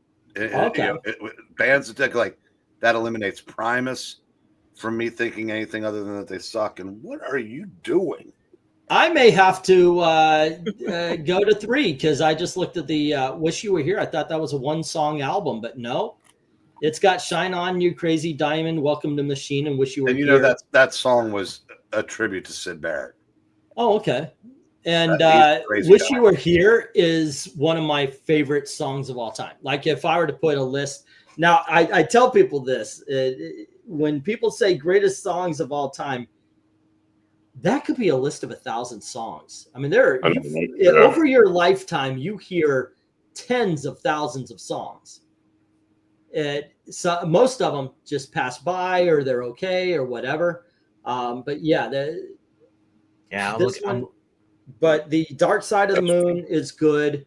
But Pink Floyd's The Wall, I consider an absolute masterpiece. It's one of those pure albums. Oh yeah, and Time, is it? I know, is that a song? Is that an album or a song? That's Dark Side of the Moon. Yeah, Dark Side. Okay, yeah. Yeah, I did like Radio Chaos by Roger Waters. The Loneliness of the Hitchhiker or something like that. His first solo album though was like 1 song all the way through, and it was just boring. Radio Chaos was fine though. Oh yeah, you remember that song in the '90s, Oasis, Wonderwall? That song, that song was played a lot. You know, another band that I was looking up 90 bands at the list of just that never went anywhere. Stabbing Westward is one of those. Oh yes, yeah, very good. Yeah, he went on to do another band. I just can't remember the name. But that song, one of the most famous songs in the '90s. What do I have to do? Yeah, yep. And then Shame. Yep. Yeah. Ray Guy's saying Green Day. And Linkin Park, 9 Inch Nails is all Reznor. So boring. Stroke 9 was another one too. Roger Waters is another insufferable. As even though I really, I can't. I absolutely despise Billy Joe Armstrong. But Green Day. They have one album that I absolutely love, and it's not the one everybody else absolutely loves because everybody loves. Yes, but then they'll say. I can't remember which one, but Nimrod I thought was phenomenal. And their first 2 albums on Lookout Records were, punk and snotty, and I liked to a degree, but yeah, that guy is just what a complete asshole. What did he do something really bad, or he's just dumb? He's so fucking in the tank for the for the New World Order, the Democrat Party. I mean, he's been raging for the machine for 30 fucking years now. Man, I had a friend drop me as a friend because I said that. I said, yeah, they're raging for the machine. He's like, no, he goes against he's against the man. I say he's for the government. Yeah, he's for the people who are in power right now. You can't rage against the machine if you're telling people to go vote for the people who are in power. What's this? If you agree with the government, big tech, big business. They're like, oh, there's a you're not the resistance. Media, et cetera, and Billy Joe Armstrong is. I mean, and like I said, if you want to know, what an opinion on Billy Joe Armstrong is he punk? Ask Johnny Lydon's. Dude, Johnny Rotten said it's punk. That is Johnny Rotten. Yeah. I can't believe that he actually came on and said with the Trump hat. He said it is punk to be a Trump supporter right now because they hate him so much. The government hates him. Well, he also hates. He said Trump is punk. I said that, but the every tenet of liberalism has been abandoned by the Democrats. Yeah, everything. And I said it. So it's weird. Some of the people, the chick from the Runaways, she's always fighting with the leftoids on X. You're talking about Sherry Curry. Sherry Curry, yeah. Okay. Oh yeah, about the one? That's a shame too, because Tom Morello, tremendously talented, but he's right up there in Billy Joe Armstrong territory. Punk rock is. I still see people talking about it's like if you know someone, your loved one, is still wearing a face mask after 2020, they might have issues. Henry Jeremy is saying a single album that was good. After that, not so much. Now I mentioned Guns N' Roses. I really do think that they weren't like the EP wasn't bad, but Use Your Illusion 1 and 2 were good but not great, and they kind of petered off. You mentioned Robert Plant, Pictures at 11. He did one. I don't know which one he did with Tall Cool One. That's the Now and Zen. Now and Zen. That was the one I liked. Love that album. Yeah, because he did that one. It was a song called "Sailing Ships" or something like that. Yeah, sailing on the sea of something. Yeah, I know exactly what you're talking. No, I can't remember that. I know exactly the song you're talking about, though. Ship of Fools. Yeah, that was it. It was called Ship of Fools. Okay, here's one for anybody that's still in the chat. All right. Band that had several albums. You really, really like one of them and can take or leave the rest of them. I think that's kind of a reworded Henry Jeremick thing. Several albums, really like one of them, can take or leave the rest. If there was an album that I actually liked that was a full album from the Rolling Stones, that might take it. Now, you really say you could take or leave the other 60 years of their music? I love their hits. I have not heard, but their hits stretch out over a number of albums. I'm talking about one. That's what I'm saying. Okay. So let's see, an album, and then the rest are take it or leave it. Yes, I've got somebody just popped in my head. I love Thriller. I like songs off of Off the Wall and the others going forward. Thriller is an absolute banger of an album, and the rest of them are okay albums with greatest hits on them from Michael Jackson. I mean, I've got a couple, but I don't think anybody's ever heard of the bands. But out there, the Mekons had an album called Fear and Whiskey in 1985. Absolutely fantastic. Can't get into anything else, any of their other stuff. Rhaegar, at the one comic shop I go to, they're all still masked since 2020. Hey, the guy at Comic Book World finally took his off for good. What? Mask. Yeah, all of them, including the owner, are still wearing a mask. My daughter wears a mask when she goes out, but she found out that it helps her allergies. She's got really bad allergies. Like right now, those poppies, those little, I forget what they're called. You blow on them, they go. These people are indoor. They don't do anything outside. I just don't know if that really helps long term. Yeah, I was wearing it. She believes it does. That's all that matters. Okay. I was wearing a mask today. My whole thing wasn't about the mask wearing. My whole thing was about forcing people to wear the mask. If my daughter feels better with one on, God bless her for it. Let her do it. I found out that the cat litter was killing me. Yeah.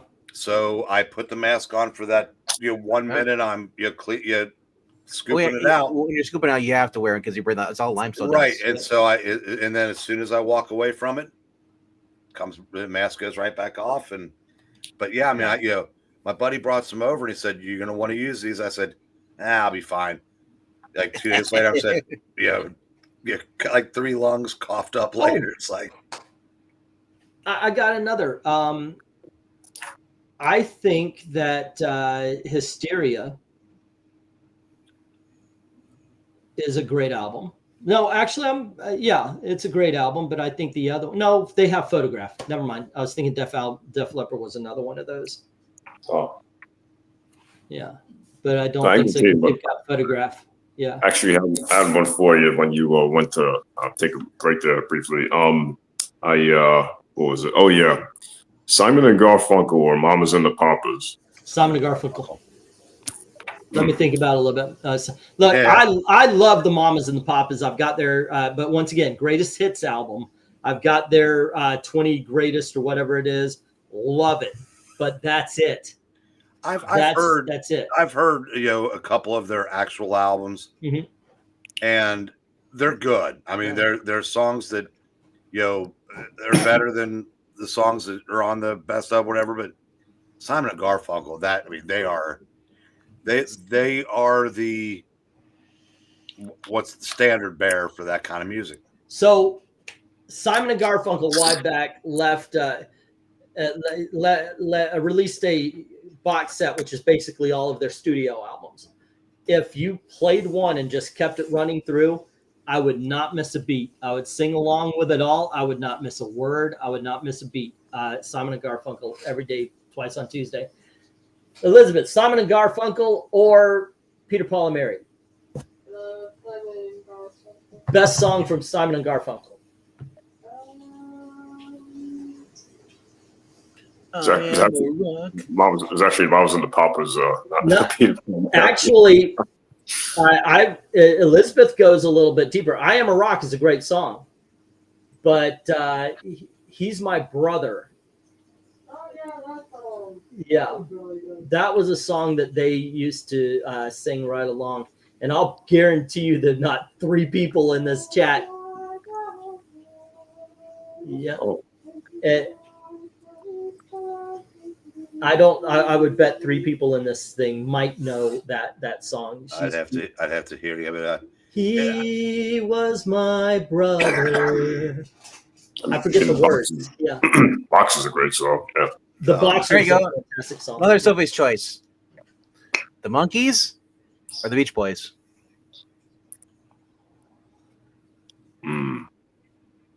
Okay, now you're getting a little rougher. I love the Beach Boys and the Beatles are 2 great bands. I'm still going Monkees. Yeah. I got to tell you, I saw a movie with John Cusack. He played Brian Wilson. And it was basically about how he was being controlled by somebody who was supposed to be his handler. And it really made me respect the music of the Beast Boys, the Beach Boys. I started paying attention to what's in the background a little bit more. Then I forget what it's called, but look it up. It's John Cusack. Rickard shows death. He's like, but yeah, the Monkees are still that. But the Beach Boys are fantastic musicians, by the way. Yep. Or at least Brian Wilson. Brian Wilson was fantastic. Well, I think it was a bitter pill for him to swallow that he put so much effort into Pet Sounds and Lennon and McCartney could just basically roll out of bed and do the same. Yeah. Now, I like Pet Sounds better than any individual Beatles album. But but that would be number 1, and then like 2 through 10 would be the Beatles stuff. Yeah, I agree because Pet Sounds is Paul McCartney heard it and thought it was pure genius, so they went out and did Sgt. Pepper. Yeah, and that Sgt. Pepper is a direct result of Pet Sounds. But you're absolutely right. You're absolutely right about that. I do pick the Monkees because once again, I know all their songs. I do have that nostalgic tie to it, but I could not think of a better album. The Monkees nor the Beatles have made a better album than Pet Sounds, in my opinion. No, it's I said that's in my all-time top 10, Mhm. and I will concede that musically, it's better than the ones in front of it, with the possible exception of Born to Run. But either way, I said it was a true work of genius. Yeah. And that's it. But it's like but their fans wanted to hear the surf songs. Yep. Even though Pet Sounds had arguably their most commercially accessible song that they ever did, in Good Vibrations. Good Vibrations is fucking awesome. The fact that in the movie they go over what he did, and he's just dragging every instrument he can find to put in this song, and it's amazing. I love that. I love that song. God Only Knows is a song that Gail loves, so we listen to it all the time in my room. Amazing. Yeah, there's so many great songs from that time. I don't know Radiohead or Weezer, MK. I couldn't answer that one. Favorite theme song for a movie, toss up between Ghostbusters and Princes of the Universe. Favorite theme song for a movie, like it has to be for the movie. You can't bring it from outside in. Yeah, that's Prince of the Universe. Is that Highlander? Highlander, yeah. Yeah, Queen. Or Ray Parker. Even from that, I like Who Wants to Live Forever a bit more than the other Highlander songs. Princes of the Universe is fantastic. You're not going to get me to say any different, but I'm more of a Who Wants to Live Forever fan. I love the music video more. Yeah, I like that song too. If I were at a bar and or at a party or something like that, I'd probably want to hear the Ghostbusters theme. Ghostbusters is pretty good. But if I'm driving too fast somewhere, I want to hear.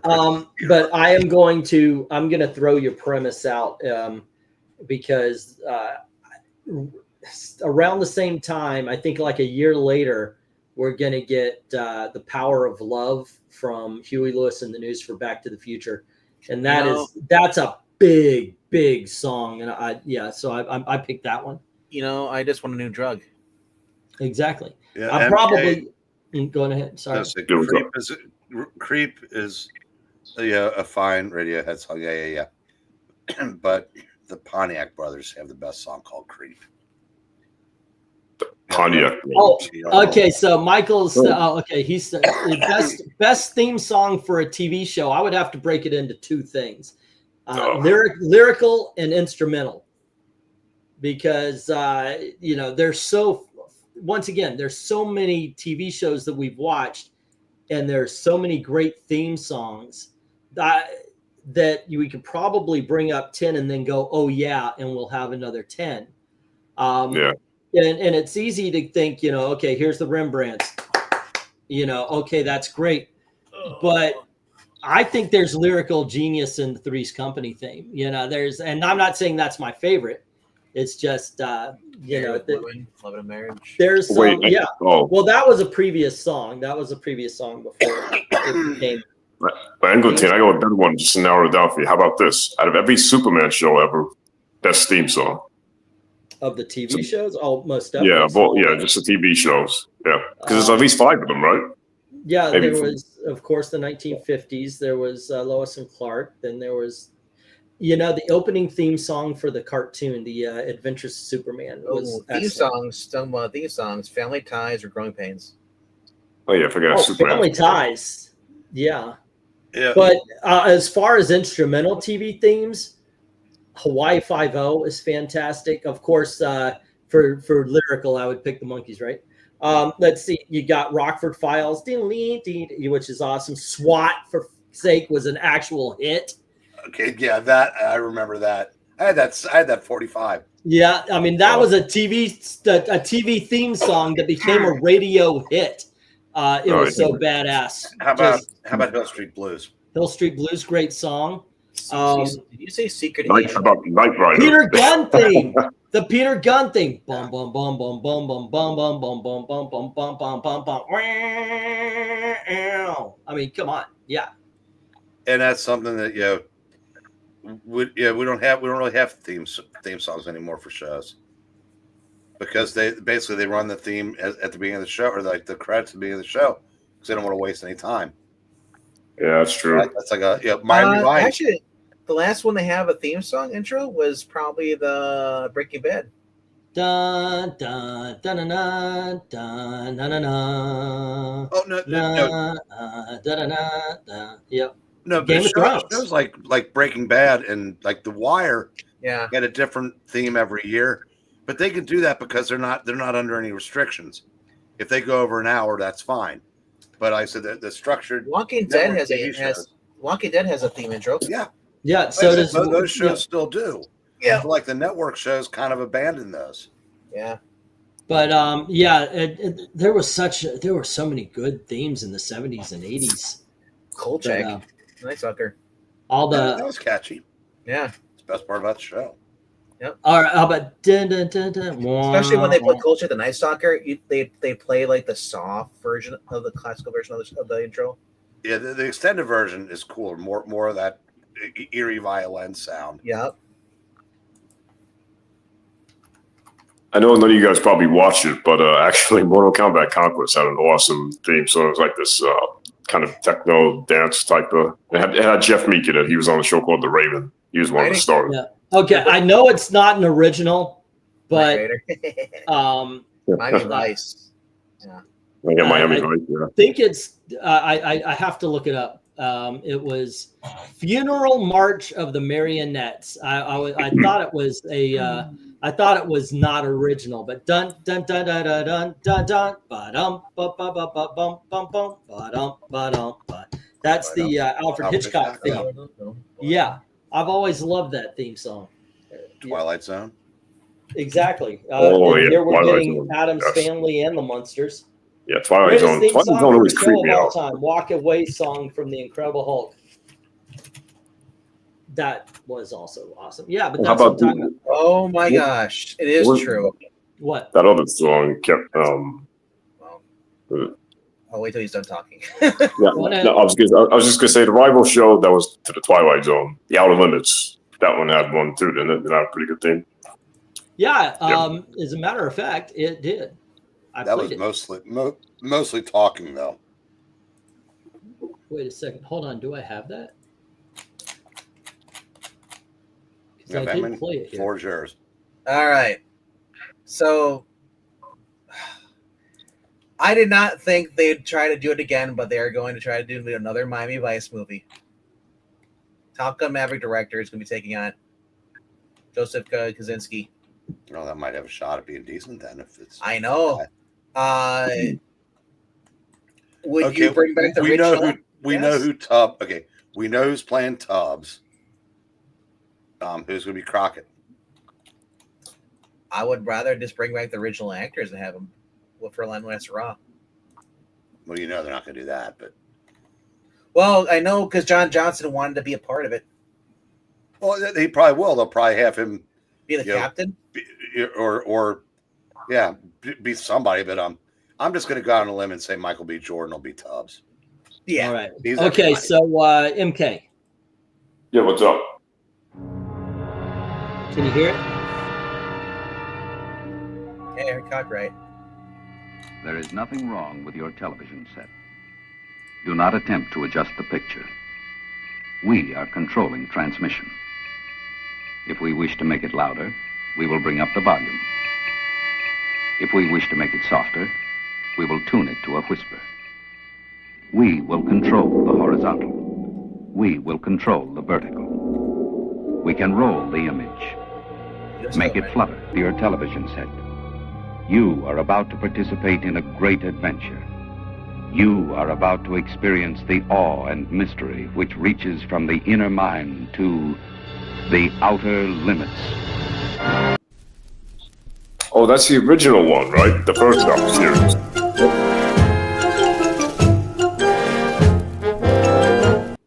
I worked at the Alfred Hitchcock attraction at Universal Studios. I heard that constantly.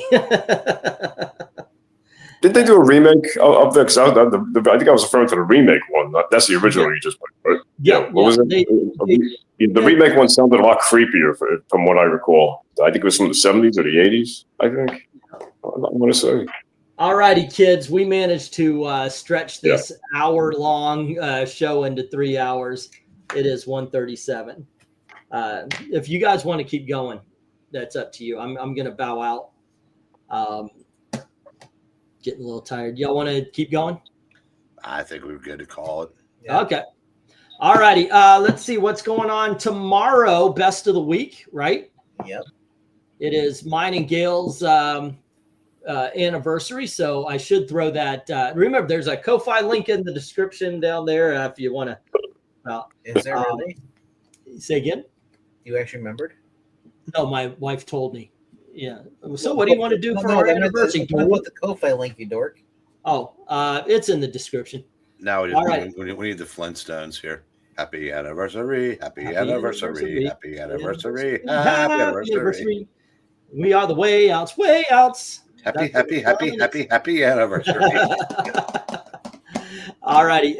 So yeah, tomorrow at 8 or 9. 9. At 9, they're doing best of the week. I will be out with my wife doing our festivities. And let's see, Friday, come on back, and it's the start of Henry month, where we're going to rank the first 15 covers of Defenders. So that should be fun. Well, glad you had fun, Micah. Yeah. Yeah, please, by all means, come on back. And there you go. All right, and of course, please watch the unboxing. What's in the box to see the awesome books. I was showing Eric. I got this from Dell Comics. So we have some great freaking books for the auction this week on Saturday at 8. So please join us for that. Don't forget to go on over to Ko-Fi, drop $1 into the tip jar if you haven't. That's my shill. I'd like to thank everybody who's already done that. To everyone, all the true believers, thank you very, very much for watching. Have a good night. good night, kids. All righty.